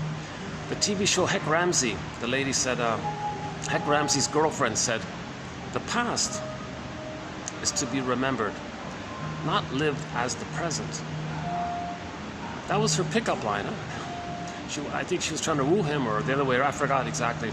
Heck Ramsey finally, he was a loner all of his life, for most of his life. He finally fell in love with some girl, right? And I think he said to her, are you emotionally available? Are you serious? Like, are you emotionally available to get into a mutual love relationship? You know, we're kind of older now here. And she was, oh no, don't worry. The past, her past, the past is to be remembered, not lived as the present.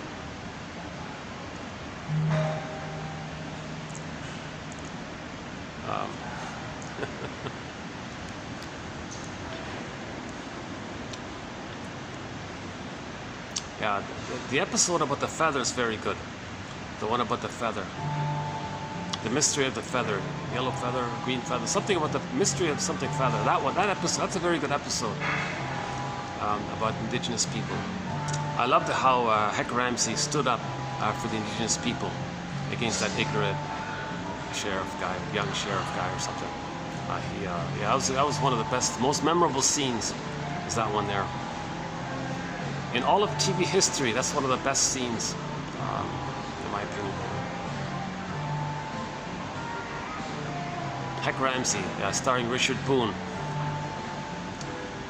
He used to do a thing called the Richard Boone Show, and prior to that, he played the famous character called Paladin. And there's the theme song, Paladin, Paladin, where do you roam? Without a home, where do you roam? You're a man without a home. That old show from the 50s.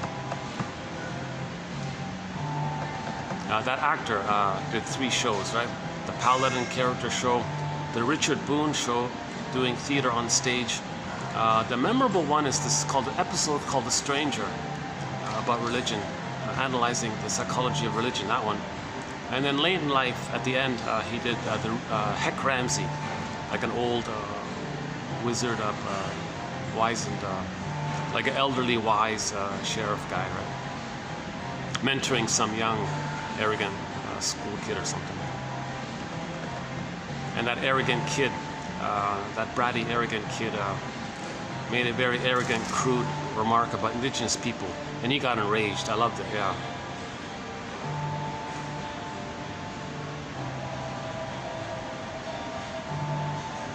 About the pillage and the plunder, and who are the real savages? Who are the real cruel people? Who are the real cruel ones? Huh?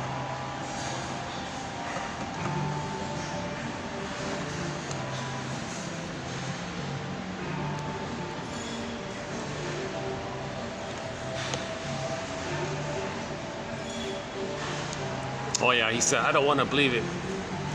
I don't believe it. Oh, you can't believe it. You don't want to believe it. You don't want to. It goes against your narcissism. It goes against your infantile megalomania that you're a perfect little god. It goes against that because you didn't reach the humanness of the feeling of the reality. And you want to believe the lie. So in narcissism, there's a real desire to believe lies and big lies to preserve your narcissism. Because if you question reality, so Wilfred Lay says a lot of people like to wrench, twist the truth to fit the lie that fits their feeling that they're a little infantile god, and they don't want to know about their trauma because they don't have enough of a conscious ego to do so. That's why we need consciousness. That's why we need this consciousness, to get a conscious ego to recognize reality. That's why we need these quotes.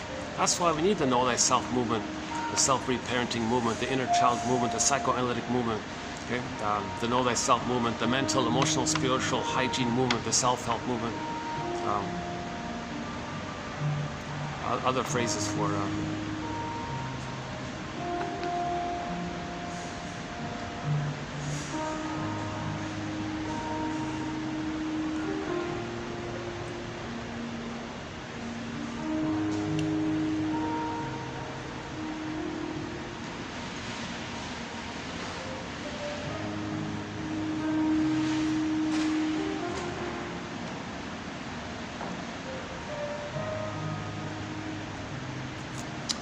neurosis is the petrification of an inner conflict that's repressed.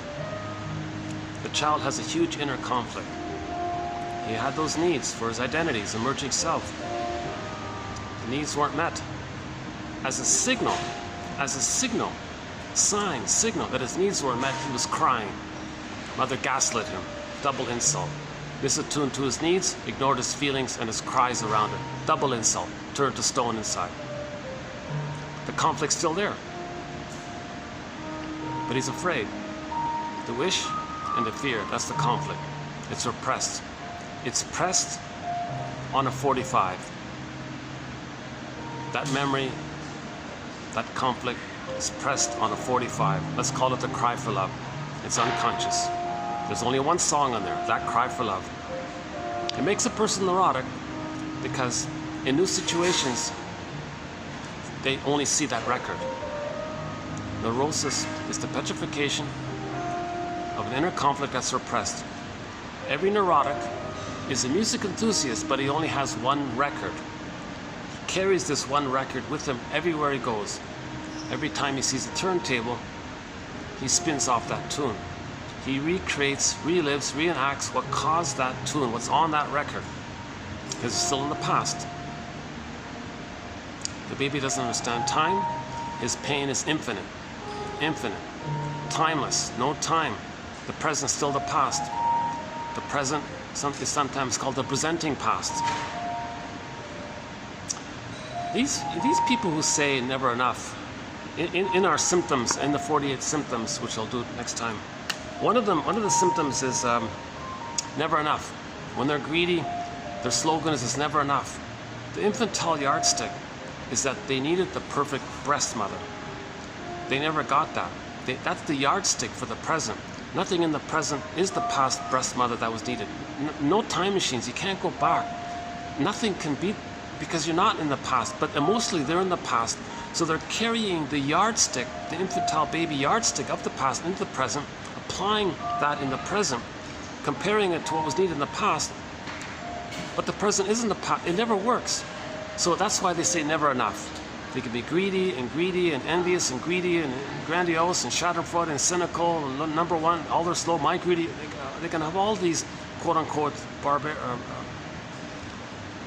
the shrinks call it perverse thought, doublethink, translogic, Alice in Wonderland, Neverland thinking.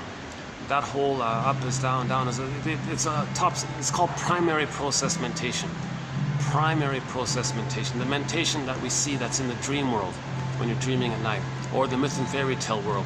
And as according to John A. Sanford, most, if not all, religious stories are sort of, let's just say most, whatever. Because we're talking about religious stories when it's being used as a tool for the pillage and the plunder.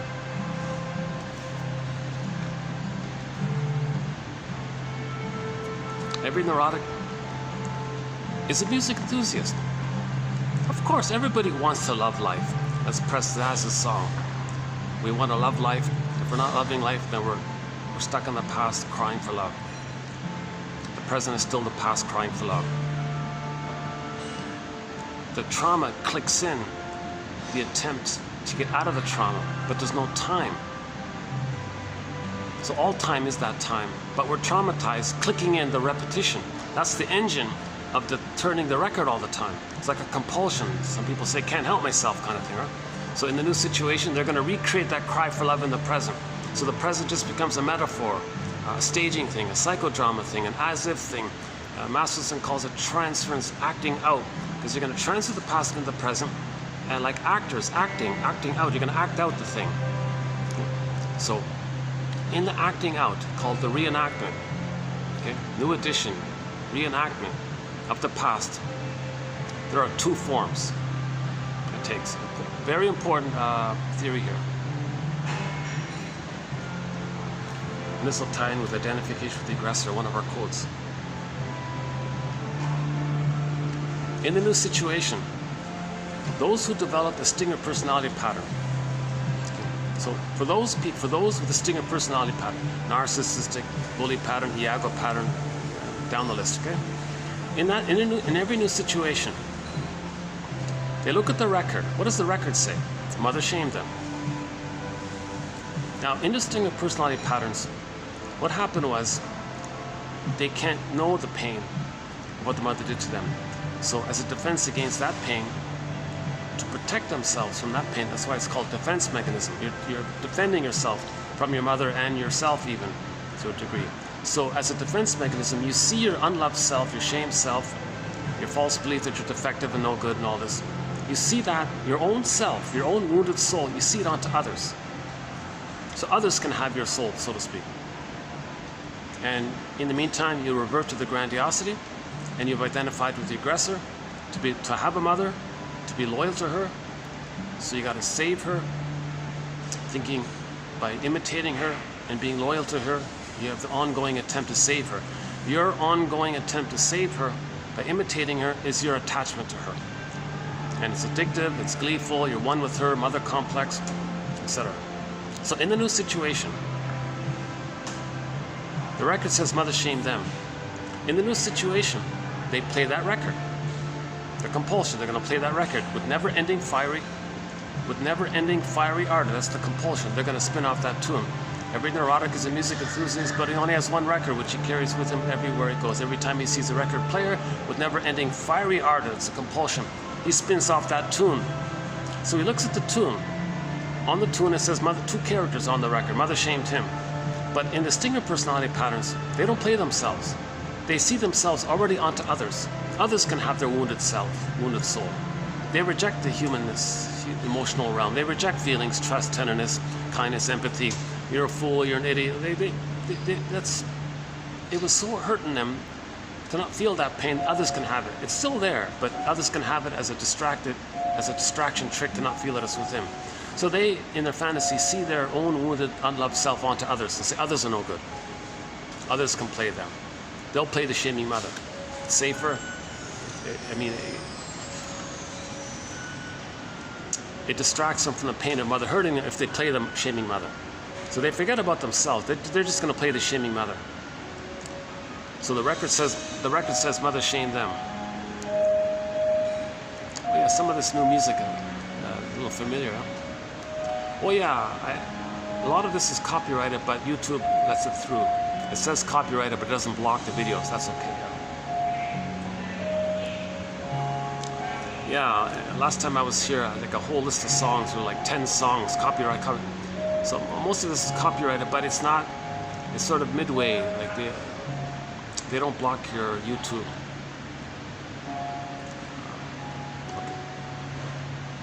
So theoretically, if I had more viewers and this were monetized, there wouldn't be any monetization.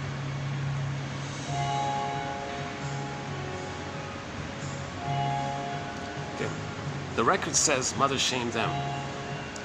In the new situation, new interaction, new place, new people, new job, whatever, in a new situation, even just someone they see, even just acquaintances, just people they run into, whatever, in every new situation, they look at the record, the recording, they only have this one record. They can't love life and play other records. Life has millions of records, right? On YouTube, there's like 1 billion songs on there, but they only have one record.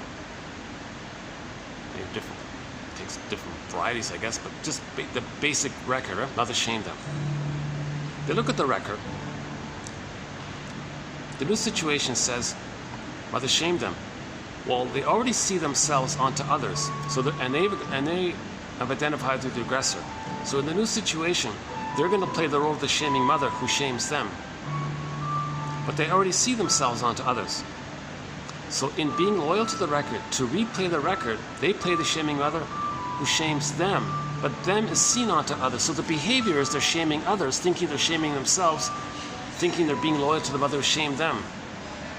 You see? So they're hurting others the way the mother hurt them, believing they're being loyal to the record of playing the mother who hurts themselves. But reality is they can't take that pain of mother hurting them. So the mother in the mind might disapprove of that, but the child says, sorry mother, I got to see myself onto others. I'll still be loyal to you, but I can't do this. So I'm gonna let others play my innocence, and you can shame them, believing that's me, and I'm gonna play you doing that, and I'm you doing that. That's why they're called the stinger personality patterns. They hurt others to believe how the mother had hurt them. Being loyal to the mother who had hurt them, being loyal means they have the connection to her, and at the same time the confusion is they think that by doing this, they have the connection, but they can't leave her unless they get her love. So first they gotta save her. So by being dysfunctional, by being neurotic, they think they're trying to save the mother. So back up a sec. When the baby's nursing and the mother's not giving love, the baby goes, "What's wrong, mother? Where's your love?" "Sorry, baby, I'm traumatized. I can't love you." "Oh, you're in trouble, mother." "Oh, I'll save you. I'll correct you. I'll fix you. I'll cure you. What do you need, mother?" Mother said, "Well, when I was a baby, I didn't get my symbiotic needs met. I didn't get my developmental process. I didn't get a positive maternal experience. I'll play that for you, mother. I'll be the good mother for you. So I'll try. I'm magical thinking. I'll do it. Plus, I gotta have a connection to you. My effort to save you, that's my connection to you. So don't worry, mother. I'll save you. You'll be healed, and then you'll love me in return, right?" So let's admire the baby, I guess. We're trying. It's a false belief, of course. It's not the baby's job to think that, but he's got omnipotence of thought. He thinks he's a magician. He thinks he can do anything. He thinks he owns the universe, rules the universe. The world is my oyster. Enter that obnoxious song. Everybody. Never mind.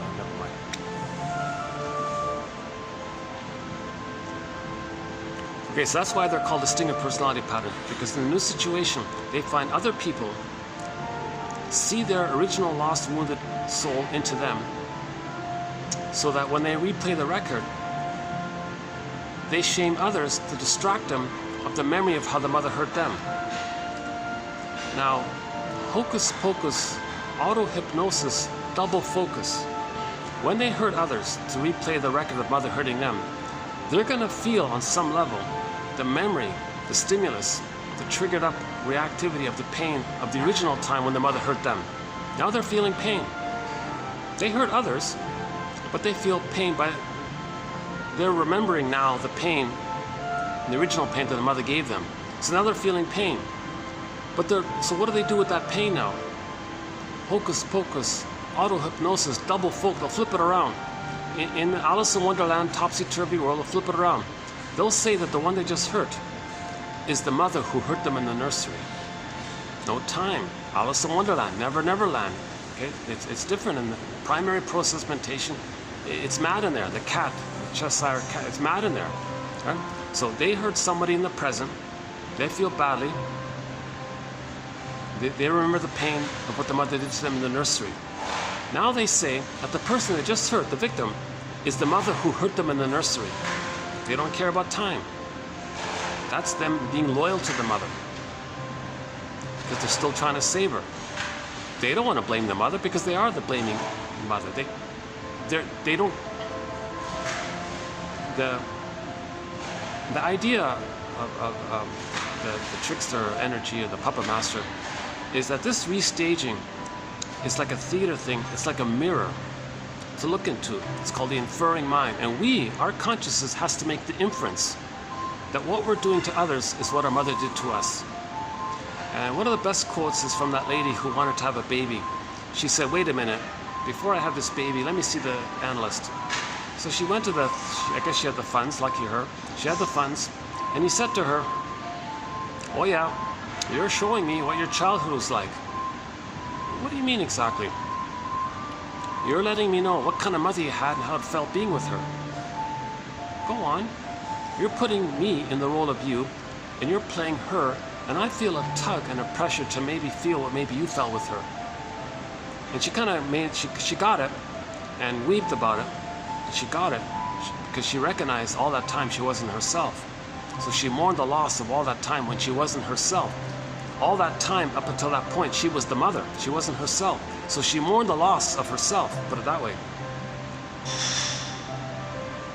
That's a grieving process. It takes time. You work it through, kind of thing. And then after that, later on, she reported that when she had the baby, she didn't need to traumatize the baby to replay the record of how her mother had traumatized her with the fantasy that she could change the past. In other words, she was able to love her baby. She was able to be a mother for her baby. Okay, she didn't need to repeat it onto the baby, because she did it with the shrink eye, and it made the awareness there. She laid the ghost to rest, and she was present. She had the golden ball. She could love the baby. She healed intergenerational trauma. She stopped the transmission of this intergenerational trauma by looking within. That's one of my favorite quotes about the healing journey, right? And click the play button for the music video "Because of You" by Kelly Clarkson. Because of You. Not so much for this. Yeah, the song is nice and all. I'm talking about the video, like the actual video, the scenery, and we see that in the video, the music video, right? She kind of looked backwards to witness and be aware of it, so she was conscious of it. Then she didn't need to repeat it, so she stopped it. Right? She grabbed the frame or whatever, the picture frame or whatever it was. So she stopped it, right, and then corrected and turned around, healed it, right? So we're trying to heal. Maybe that's another sign that we're healing. That music video, Because of You.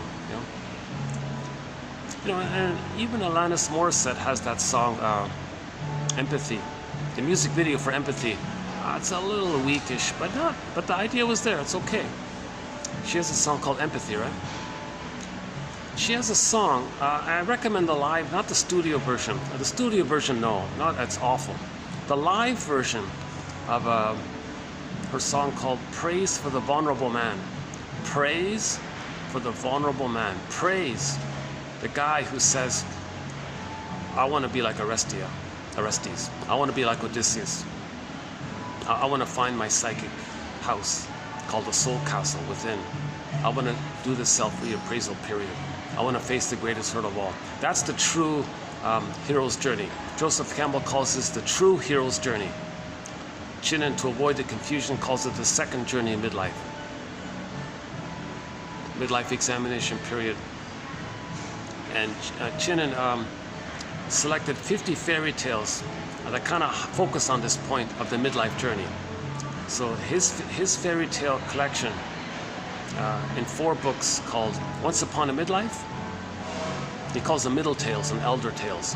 Once Upon a Midlife, In the Ever After, Beyond the Hero, like the youth hero, and then Beyond the Princess. That 4th book got renamed. It's called Waking the World. And the idea is that the protagonists in all of these myths and the fairy tales rather, is that the protagonist begins at midlife. He's divorced and the story begins there, or he lost his job and it begins there. His favorite is the one called Brother Lustig. The guy worked for 30 years for something and he was laid off or something, and then it starts there.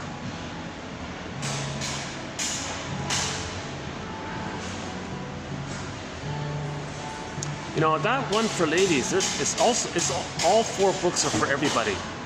But there's really some great tales in there. The King and the Ghoul is very good. Go I know not whither and bring back I know not what. That's an excellent one. That one, you know what's a really good one in the woman's book. There's a really good one about I think it's called The Woman Who Would Be King or something. Like the reversal thing. So the woman's soul was the fellow in the unconscious, and she had to bring him back. So usually there's something lost in an unknown place, you got to bring it back, right? Our soul is in the forest, we got to bring it back, right?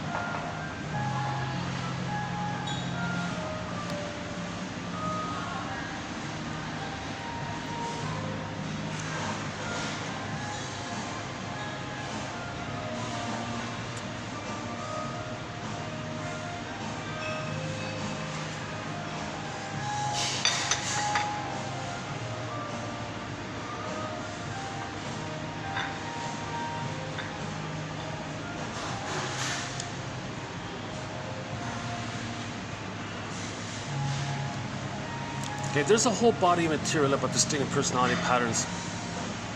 If 2 of them get married, they're going to scapegoat one of their children. There's a whole body of material about the scapegoat phenomena. That's a symptom. That's also a symptom or a sign of homotraumicus. We talk about the songs they like to play. So we cue up the playlist for the songs they like. Awful songs, depressing songs.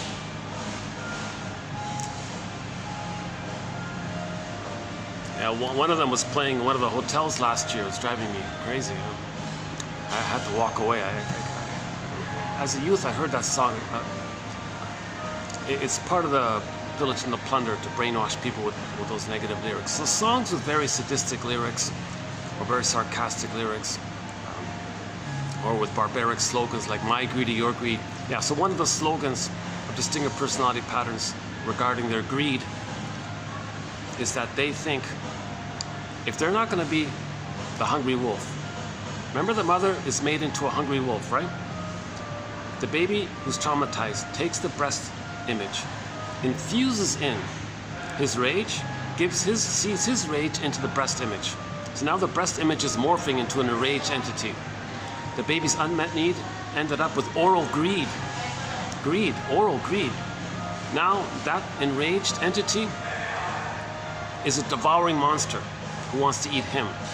Okay? So in his brain, in his imago, the mother imago now, so he identifies with the aggressor and expresses that identification with the aggressor with the slogan, well, I'm going to be greedy, because if I'm not going to be greedy, then my mother's going to eat me. That's psychotic. That's psychosis thinking. That's perverse thinking. No mother wants to eat the baby. But he's operating from that psychosis. Now this is all cloaked over with a thing called rationalization. justification, rationalization, when you want to give the appearance of being reasonable. So this is a thing here.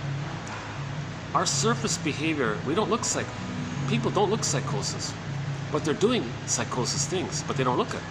They're not in a hospital, but they're doing what those guys in the hospitals think they should want to, but it's just cloaked over. They just have that conscious ability, capacity there.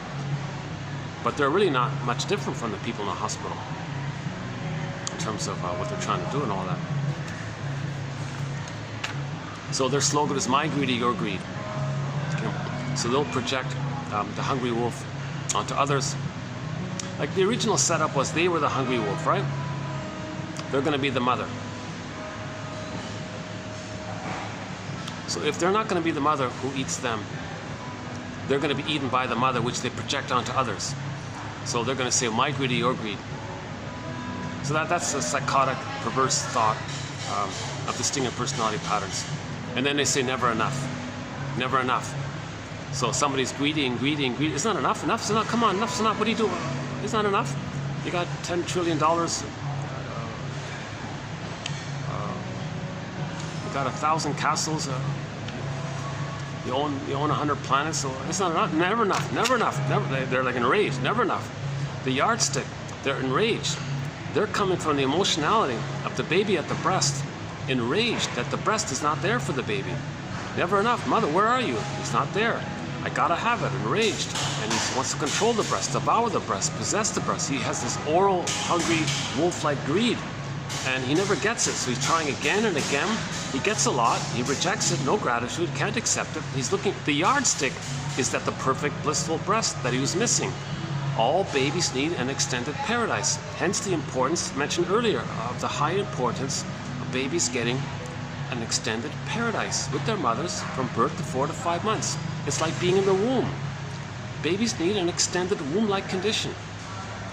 Hence the suggestion that mothers stay in bed for 4 to 5 months. Make it happen. Make it a global priority. Make mothers comfortable. Pamper them. Make them comfortable so the baby feels safe and loved. The role of the family members is to make that happen. Don't interfere. Don't pick up the baby from the mother. If somebody rips the baby out from the mother's arms, the baby goes, "Who are you? What happened here? Where's my mother?" "Oh, I'm your aunt." "Well, whoever you are, I'm enraged. You took away my mother. I froze up inside. My rage I'm going to put onto you and my mother. I'm going to create an imago of some frightening thing that froze me up and robbed me of my mother. So I'm going to hate you, whoever you call yourself." So now he's got deep stranger anxiety. When he feels safe, he may fly that onto anybody. Usually they feel someone who's safe. When you feel safe, you project that onto them. That's another theory about prejudice, this whole issue of stranger anxiety. So, but the main point is, don't remove the baby. Doesn't understand time yet.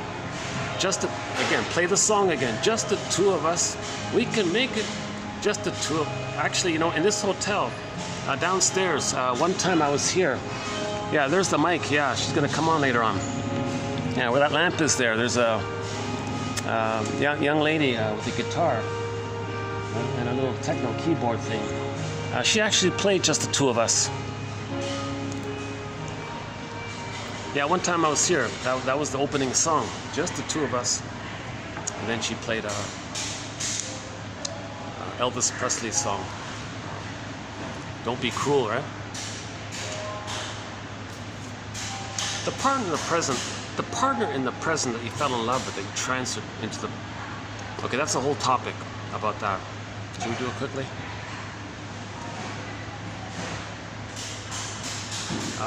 Okay, the baby's laying down neural pathways with the breast mother, but it's frozen.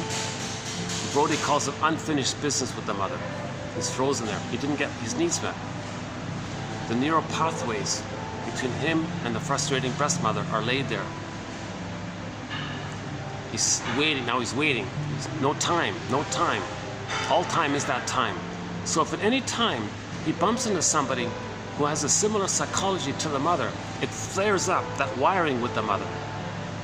The person in the present triggered up the neural pathway electricity between the original time between them and the mother.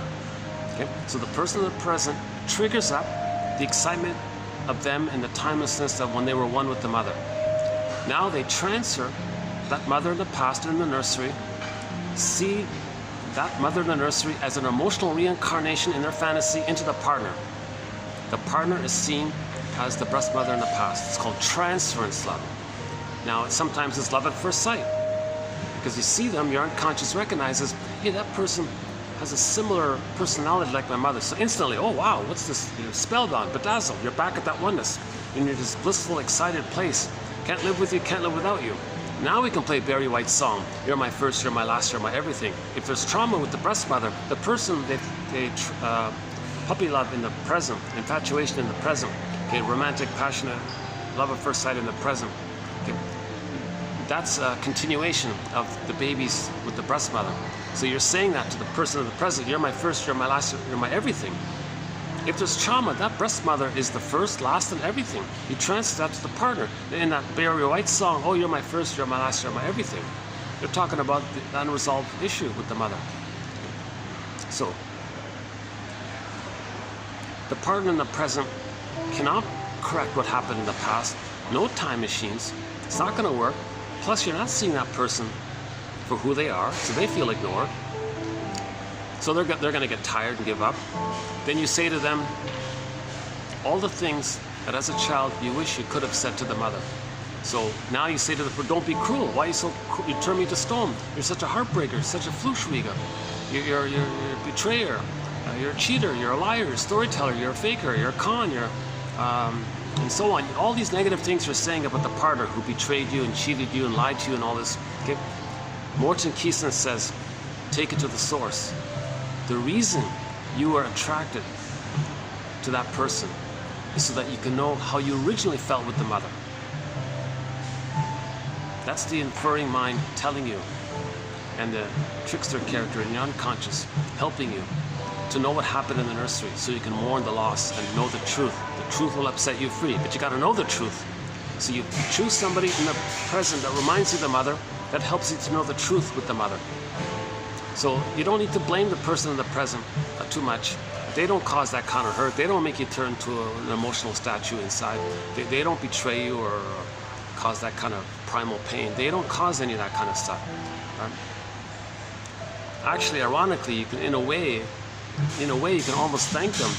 And I'm kind of grateful you're similar to my mother, because now I know the problem that I had with my mother.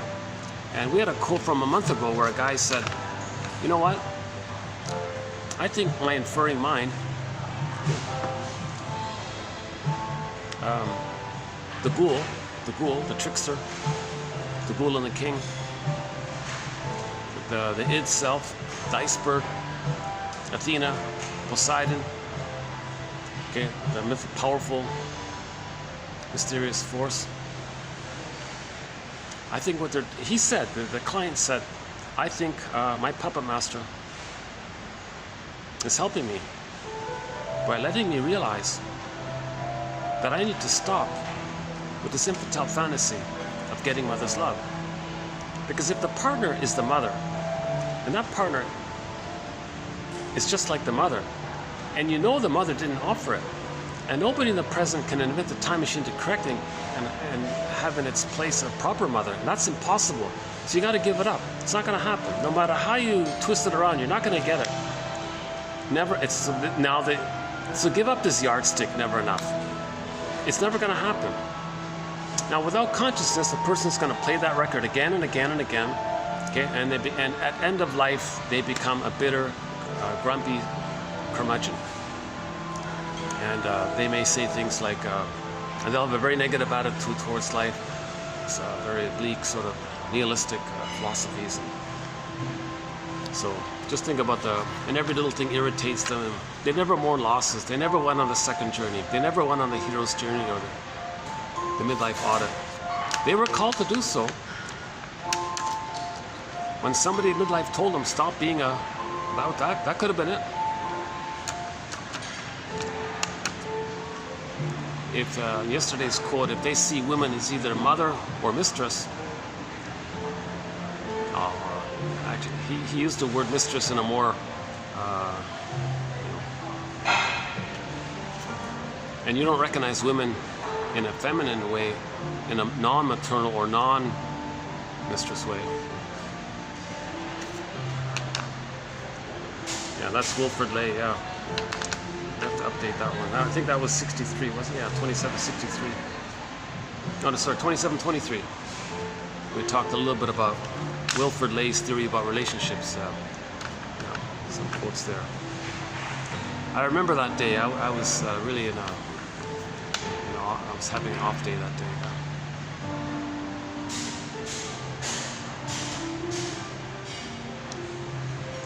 Oh, hang on. Battery check here. Hold on.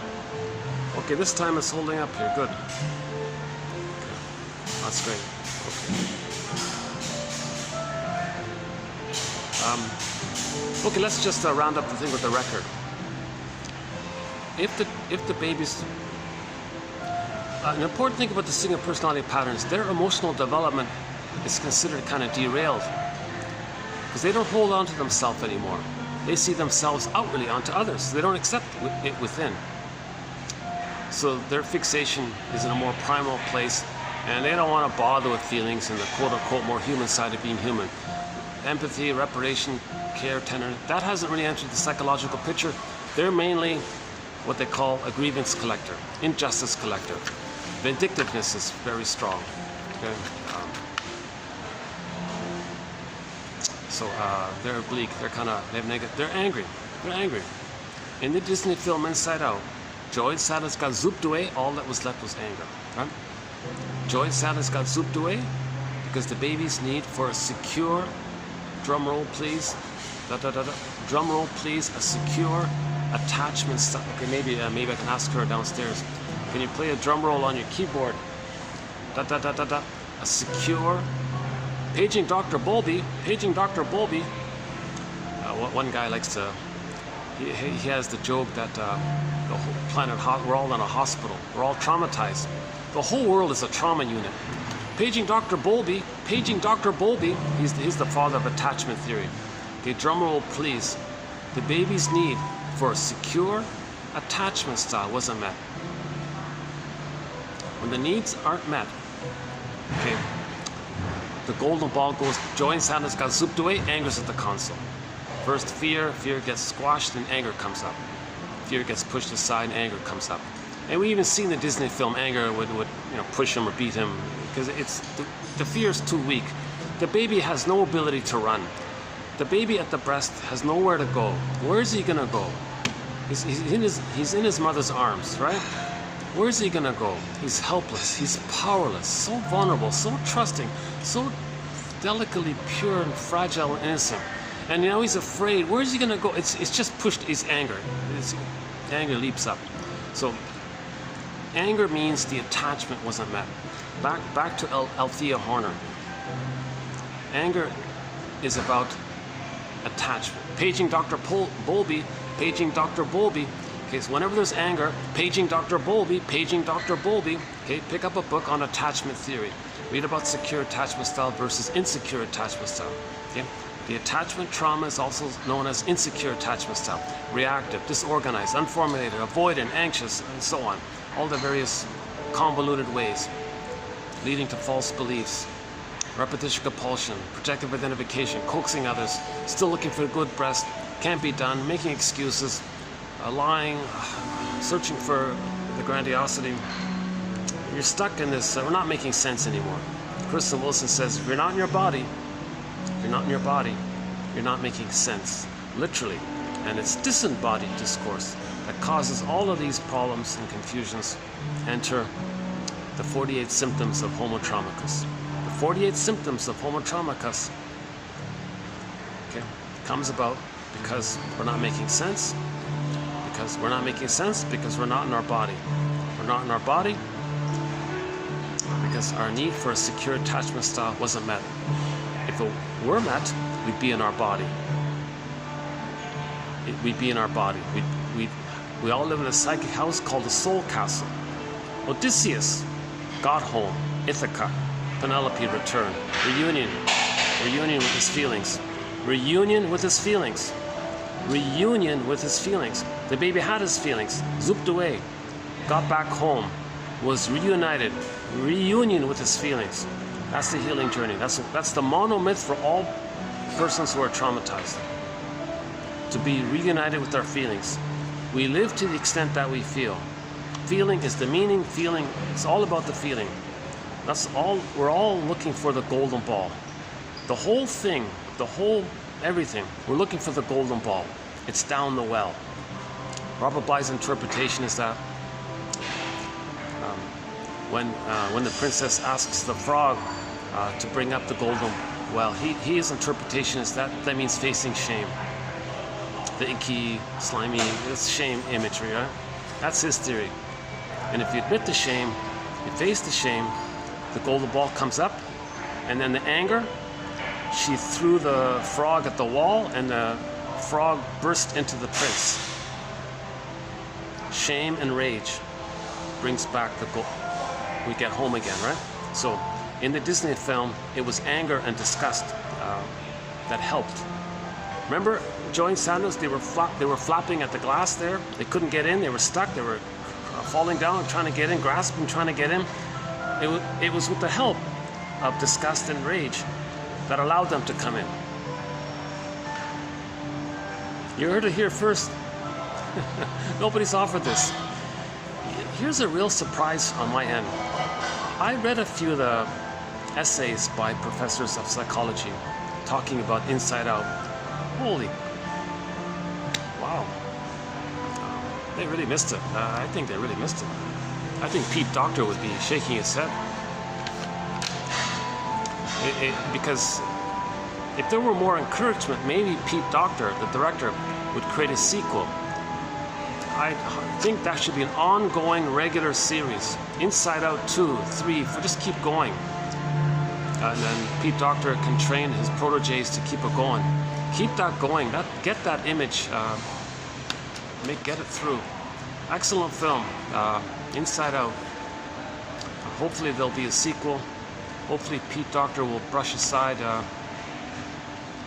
those efforts to quiet him or muzzle him or not be too real or something.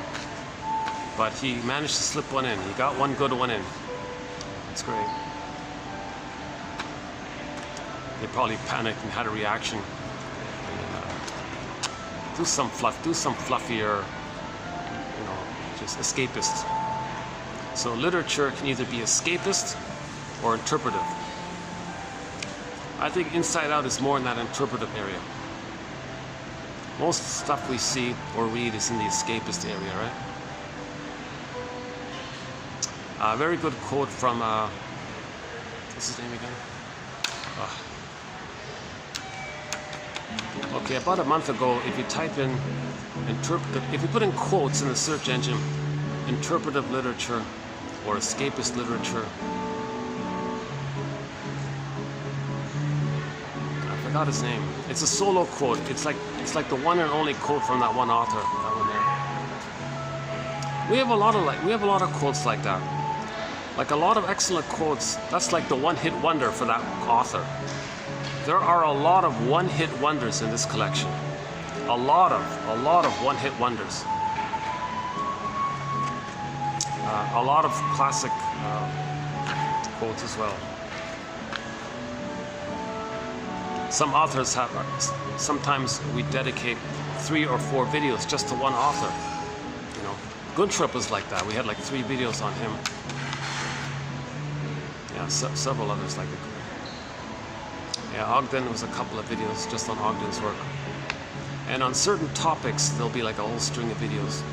Like that issue of Transference Love we talked about earlier, the Puppy Love, the Infatuation. Oh yeah, the song, by the way, the featured song that we would play, that we did play about a year ago when we did the 5-video special run on called Transference Love, was the Doobie Brothers' song called What a Fool Believes. What a Fool Believes.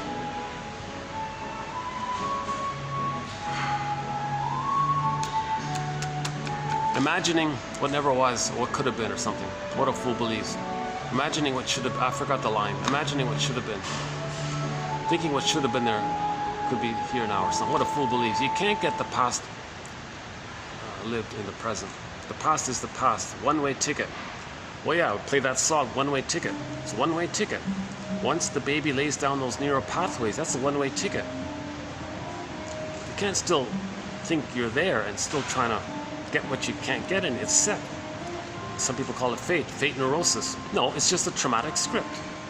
We got to identify the traumatic script, the schema, the working model. Identify it, recognize it, see it. We need night vision. Night vision, unconscious, dark, night, shadow, night. We need night. These quotes are giving us night vision. Night vision. Jeanette Paris likes to call it. She calls her book Night Vision. In this book, I'm going to give you night vision so you can see the stars. Wilfred Lay says that if you look up the sky, you might see a few stars. What if you had better vision? You might see more stars. What if you had even more better vision, greater better vision? You might see more stars, and so on. Maybe finally, theoretically, you don't see any darkness. You just see all the bright, all the light. Well, inwardly, we need night vision. The repressed memories and feelings, identity, what's going on within. We need night vision to know what's going on within. So these quotes are giving us night vision to see the stars within, to see ourselves within, to see our soul within, to see the sun within. Yeah, Jesus. The golden ball. The golden ball's dark. The golden ball's locked in a cage. In the Iron John story, the golden ball is in a cage. The protagonist learns that he needs the key. Where's the key? It's under his mother's pillow. Metaphor, meaning that the mother used the Jocasta style of mothering on the baby, meaning she used the baby to meet her needs, hence the inner marriage. The baby didn't want that. In the inner world, the self and the other are blurred up. It's like a marriage. They're one, like a wedding. It's not an outer. Myths and fairy tales are not true on the outer. They're true on the inside. Now, the baby didn't want that. It's more accurate to say that the mother married the son, and as a metaphor, that inwardly the self-concept was gobbled up. That's the boar queen in the White Bear King Valamon. The boar queen gobbled up the men and used Valamon's bones as toothpicks, and used the guy's bones as toothpicks. The sirens, they gobble up and the bones are piled up. The child doesn't want that.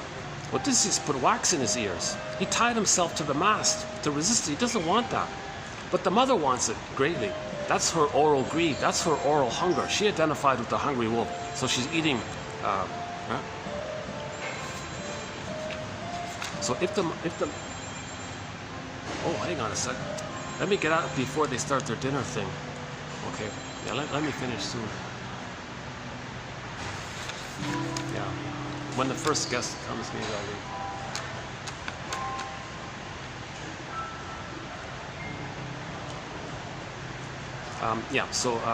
If the mother uses the baby in any way, for example, she might see her lost innocence onto the baby, looks at her record.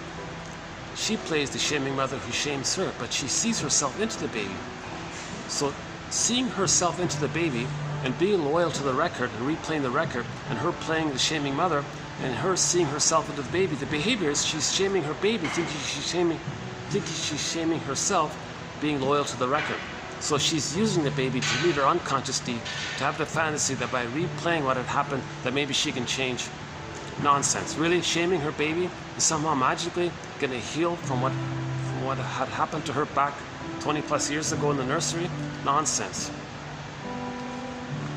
But the mother's using the baby for her unconscious need to have that fantasy. She has the fantasy that somehow she's got to try to heal. Now, at the same time, she's understanding what had happened to her. What she's doing to the baby, her mother did to her. She identified with her to do it so she can know what had happened to her. That's why she went to the shrink first, to not do that to the baby. So she's a role model. She's a hero. She's a true warrior.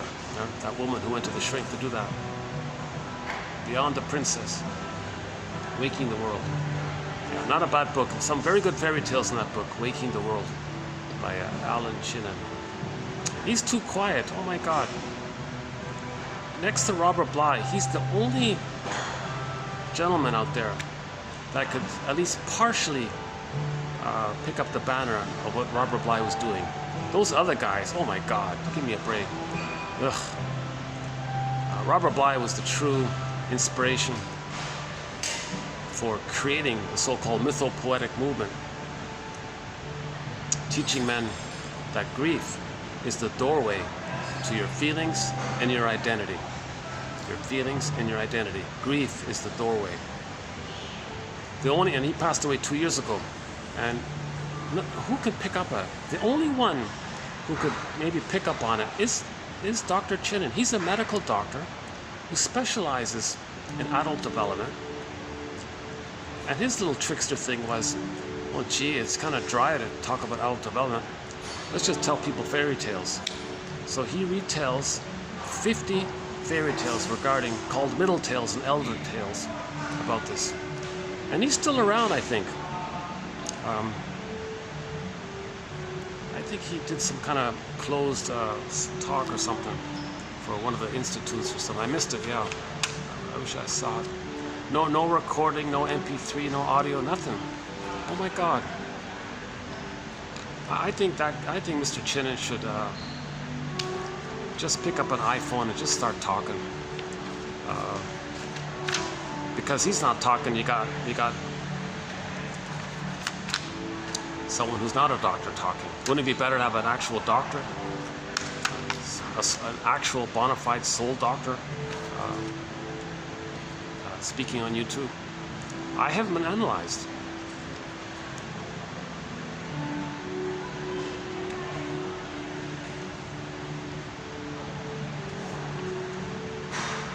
Let's when the clingers replay the record, when the clingers and the pleasers and the caretakers, those are the ones who are traumatized post 18 months. So they're holding on to themselves. They don't see their wounded soul onto others. They accept their wounded soul. So you see them like wounded, vulnerable, frightened children. Emotionally, you see them visibly like little children. The stingers, they give up on art. They just want to play infantile God, fantasy God. They forget the humanism. They reject the humanist. Tenderness, trust, kindness, empathy, care. Oh my God. They mock it. They shame it. If someone shows tenderness, okay, play this song, get over it. Don't show vulnerability and feelings. A sidebar here. People who complain, Tina Gilbertson says, all that means is that, shall I compare thee to an onion? All that means is that the person doesn't believe on some level that they can have anything better. So complaining is the manifest of the latent being the belief that they don't believe they can have anything better for themselves. So complaining is a sign of that. Complaining is a message of that. That's all that is.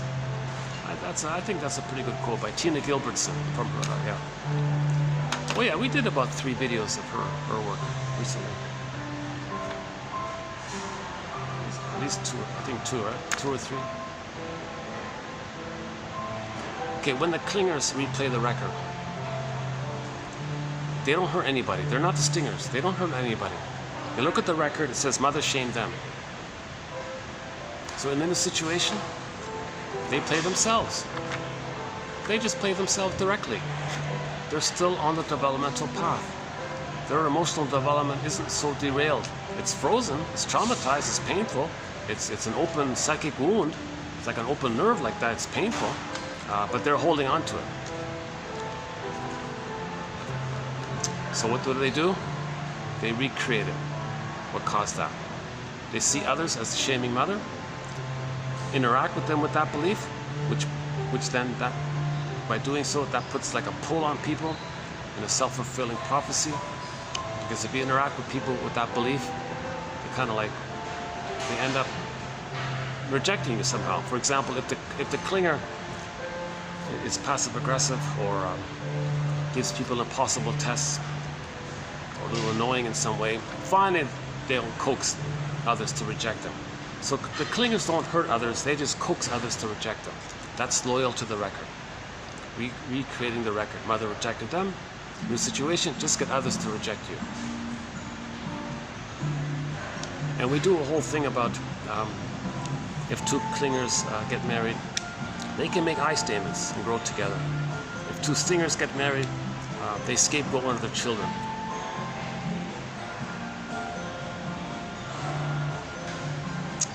If a clinger and a stinger get married, there's a whole thing there. A big mistake for the clinger. And we have a lot of songs for the clingers there.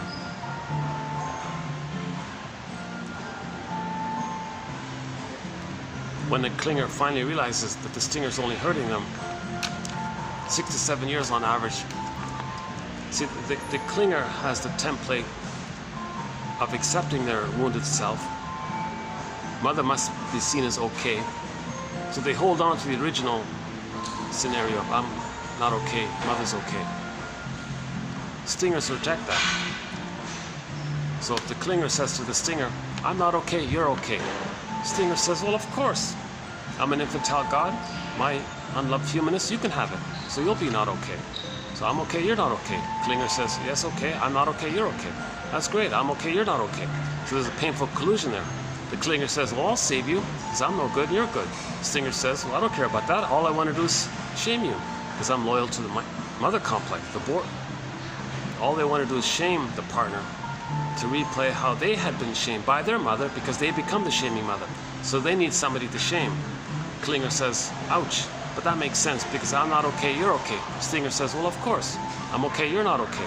This painful thing goes on. So the clingers are sometimes called emotional masochists. Stingers are sometimes called emotional sadists.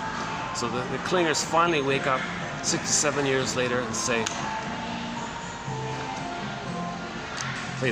press the play button, the song, Won't Walk Down That Road No More by April Wine.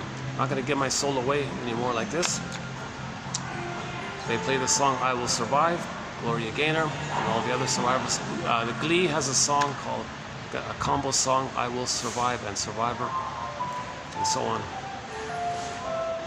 Clingers leave after 6 to 7 years of pain, startled, surprised that the whole time they've been nice to them, the stingers have been hating them and had contempt for them, and they were nice to them. Oh my God. So they write a self-help book entitled Codependent No More. Paging Melody Beattie. Paging Melody Beattie. She's the author of that book, I think. Codependent No More. Stinger says, didn't need you anyways, who cares? They don't grieve, they don't accept loss. Stinger said, didn't you anyways? They use contempt and sour grapes. They call that a fiery victory to maintain their grandiosity and being on the throne. If they're okay, you're not okay. Meaning them not okay, seen onto them. So the fiery victory is they're still loyal to the mother, saving the mother. They'll just find another one. They don't care. They'll find another one. Kind of like how Tom Scholes treated Brad Delp and then tried to do the same thing with Rick Emmett. Rick Emmett said no. Yeah, I just saw that yesterday. Musical reference there. It does seem like Tom Scholes treated Brad Delp pretty badly, from what we gather. And then when he was gone, when Brad Delp was gone, he tried to hook in a similar nice guy, Rick Emmett, and he almost got hooked in. He almost got tricked in.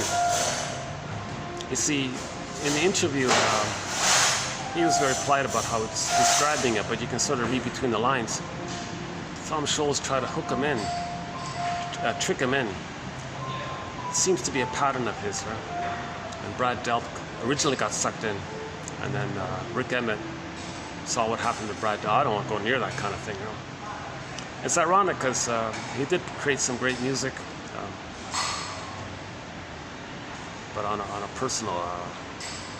But his personality is kind of it's too bad, yeah.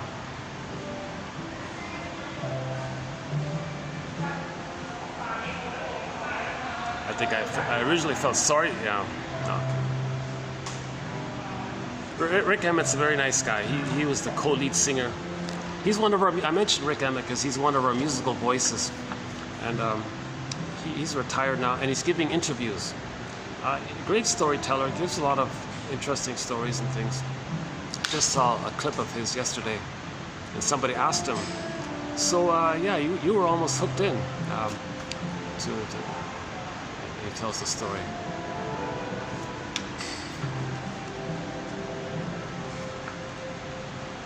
So Rick Emmett was saying, won't walk down that road no more, you know.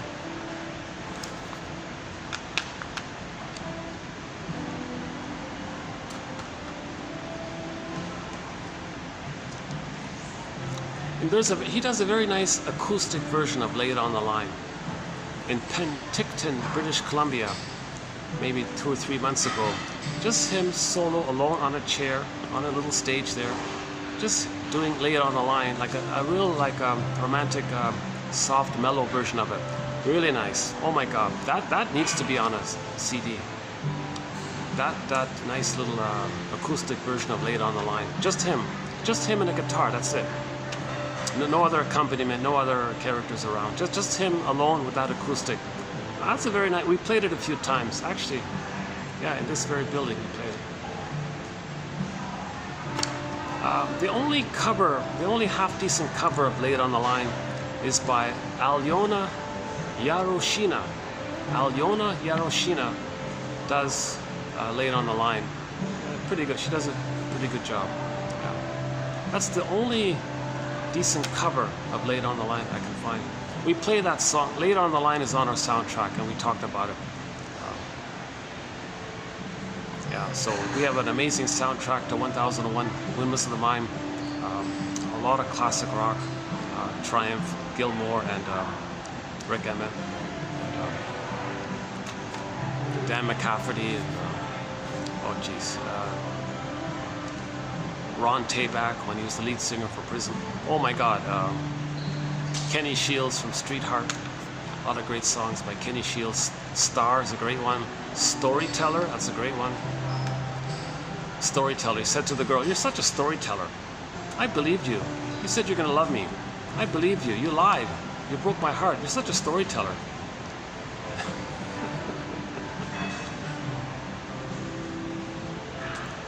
That Jim Henson from the Puppets, Jim Henson, that was a missed opportunity. He tried to use Muppets to tell some myths and fairy tales called the Storyteller series. I think he did 6 fairy tales and 6 myths in the complete series. Missed opportunity. The narrator wrecked it, like the actual guy who told the stories, the actor that he chose. That alone wrecked it. That alone wrecked it. And sort of an overemphasis on the special effects with the puppets. It was wrecked. It was a great opportunity. It was a great idea by Jim Henson. He wrecked it. It doesn't come. Nothing comes across. None of the psychological message really comes across. So instead of it being interpretive literature or interpretive storytelling, it was just a weak escapist. So I don't know if somebody sabotaged it for him, or I want to give him the benefit of the doubt that he tried to do a good job. Something happened.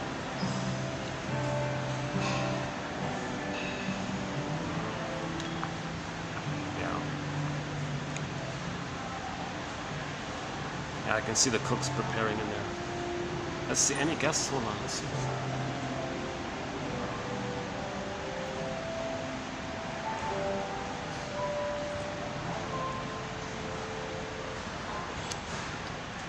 Let's play it on the safe side. Let's go up to that 3rd floor for a bit, just to make sure I don't bother these. Give me a minute to pack up here. Hold on a second.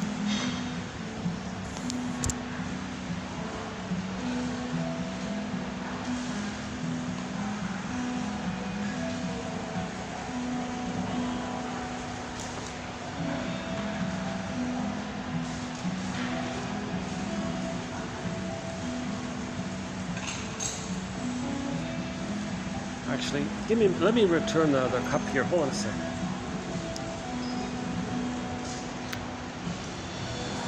Give me 1 more minute. Hold on a second.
Yeah? Okay, good, good. Oh, they're open here. Oh, wait a minute. Oh, they're open. Are these guys open?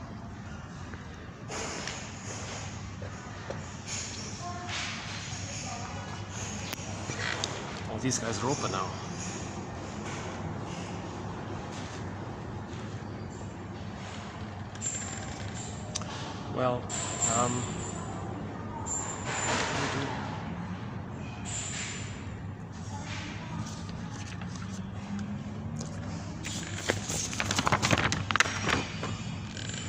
Well, okay, we're going to do a part 3.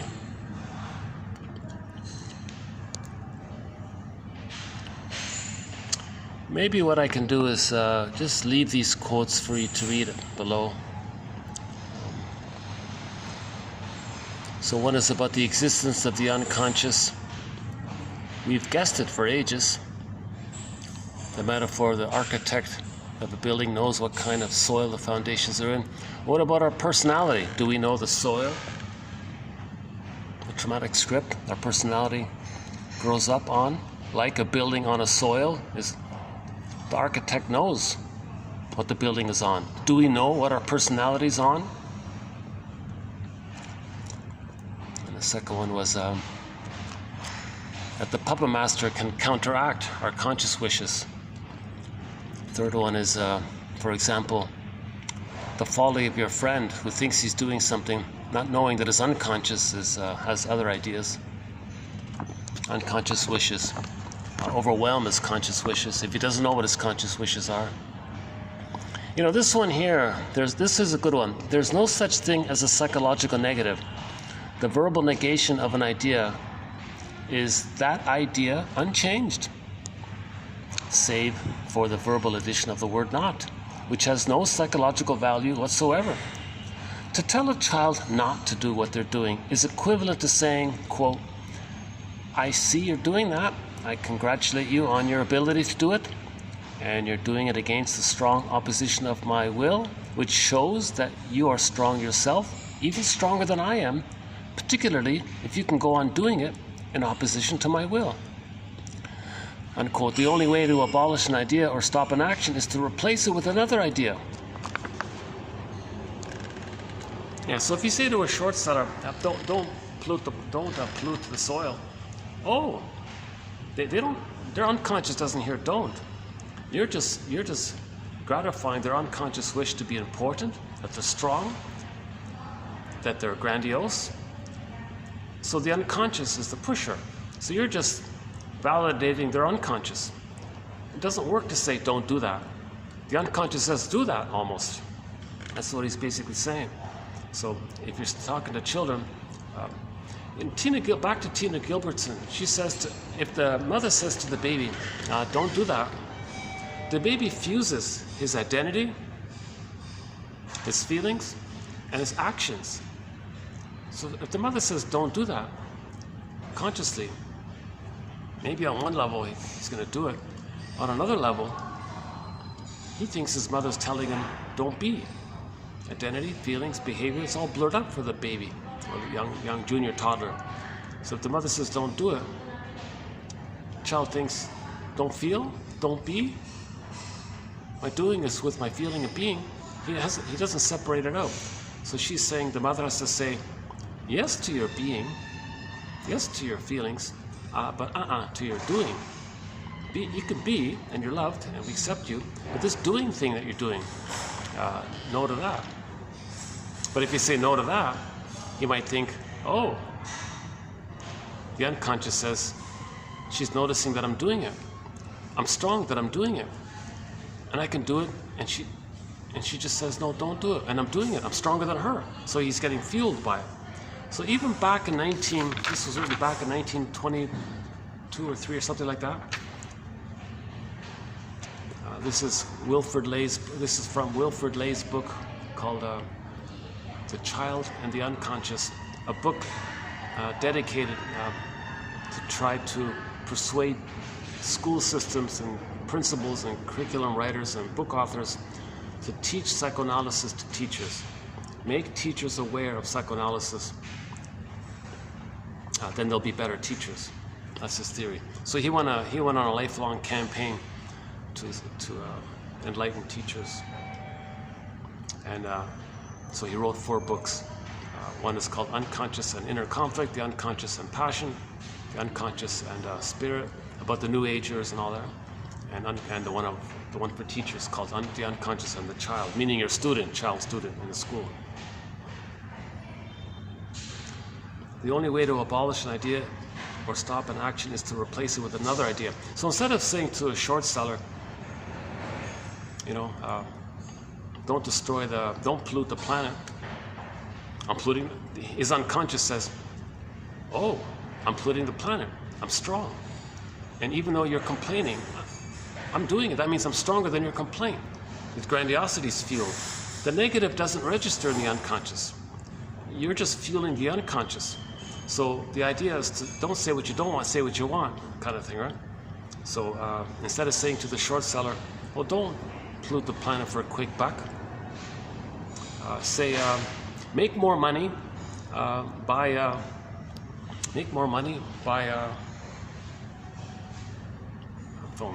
whatever healthy thing there is to do. Make more money by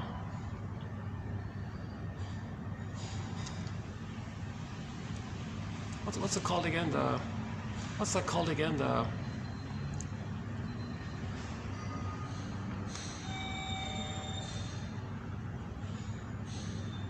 Make more money by organic farming. No. What's it called again? You just leave it alone and then all the fruits grow up on its own, kind of thing. Well, so okay, hang on. So what could a person say? Instead of saying to a short, like usually in the pillage and the plunder, they're loyal to the mother who plundered them. So they're in this compulsion to plunder, to be loyal to the mother, to have a connection to the mother, thinking that's their connection to the mother. And with the grand fantasy that maybe one day they can save her so they can get their love. They're addicted, it's a compulsion, and this is all driven by the unconscious wish to save their mother. So if you say to the person, don't try to save your mother. Oh, I'm trying to save my mother. And you're telling me not to, but I'm doing it. And you're saying don't do it, but I'm still doing it. I'm stronger than your wish. So you're just fueling, oh, still try to save the mother. But in the effort to try to save the mother, they're going to imitate her. What did she do? She plundered the baby's soul. They identify with the aggressor. They plunder the planet.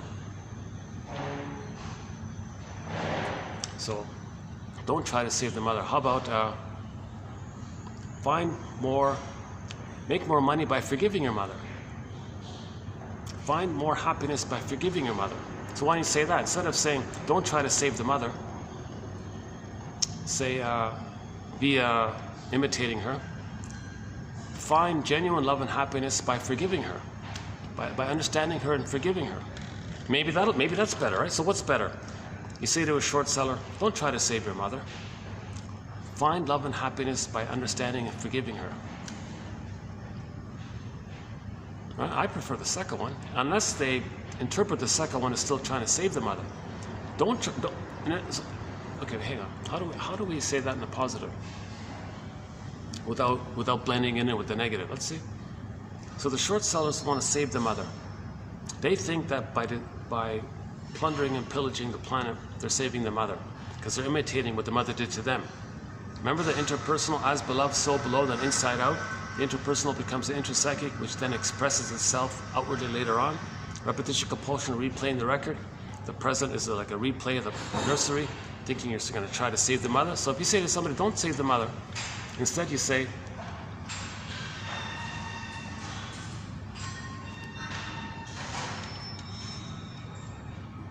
find richer happiness through understanding. Find richer happiness through understanding? I can find richer happiness through understanding? Okay, then maybe that'll divert. Maybe you're giving him a new task. Okay, I want to find richer happiness by understanding. I want to find richer happiness through understanding, by understanding, through understanding. Maybe they can go that way. But if you just bombard the short sellers, oh, don't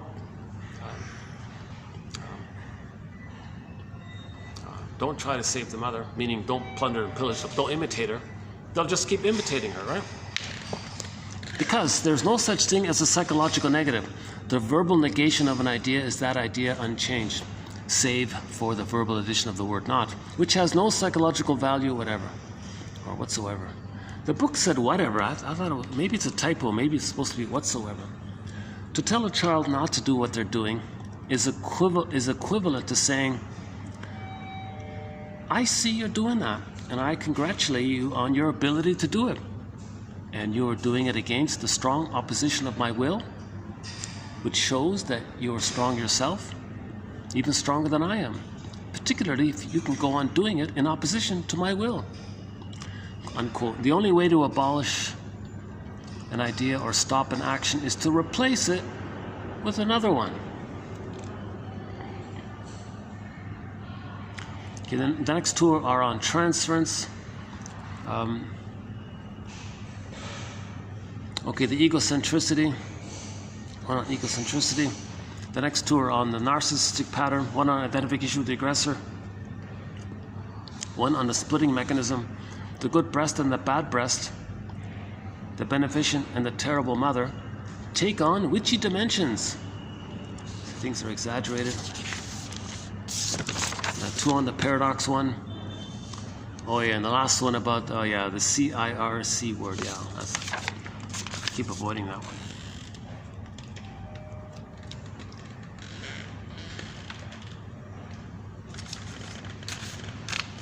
Okay, instead of spending too much time talking about the quotes, let's dedicate part 3 to the symptoms of homo traumacus.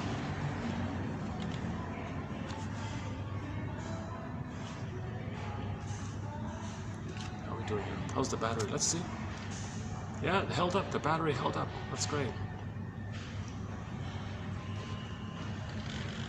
It's going to get dark here soon anyways, right?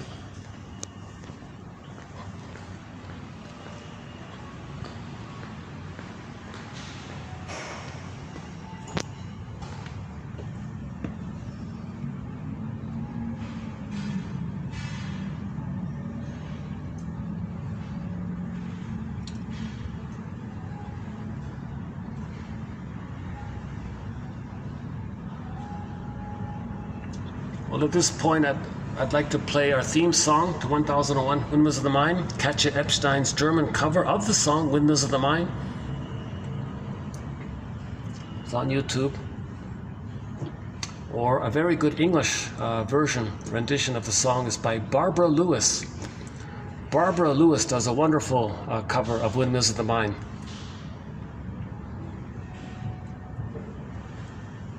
We mentioned the Muppets earlier. Yeah, Jim Henson and the Muppets. Jim Henson sang it, actually. Yeah, forgot about that. Yeah, if you look up Kermit the Frog, he sings Windmills of the Mind. Sort of a silly one. I don't know if that's his voice, but anyways, yeah. Sort of a distant third place might be Jose Feliciano's cover. That's pretty much it, yeah. It's really just Katja Epstein and Barbara Lewis. I wonder if Alyona Yaroshina could do Windmills of the Mind, how it might sound, yeah. She's got a great voice, yeah.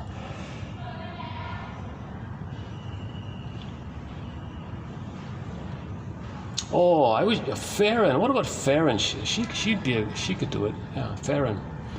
Farron, the folk singer Farron, has a song called Ain't Life a Brook.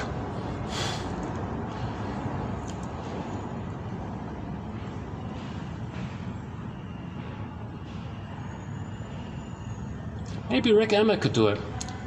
Actually, I kind of think Rick Emmett and Farron could team up, do some songs together as a duet, yeah. They even look alike a little bit.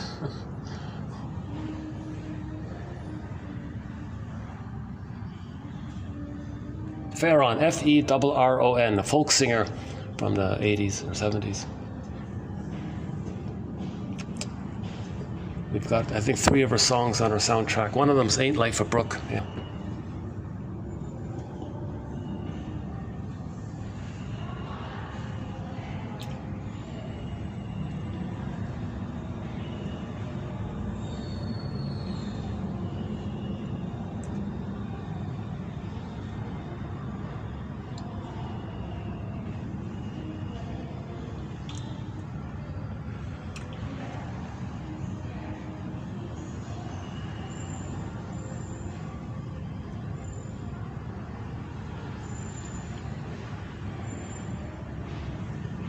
Well, I guess I'll hit the pause button here for today.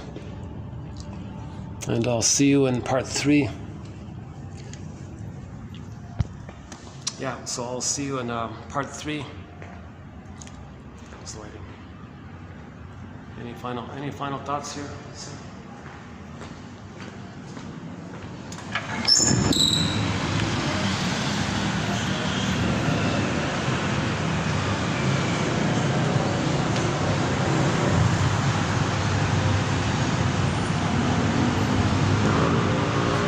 Okay, I'll see you in part 3. So thanks very much. This has been TQ2725, part 2 of 3. See you in part 3 of 3.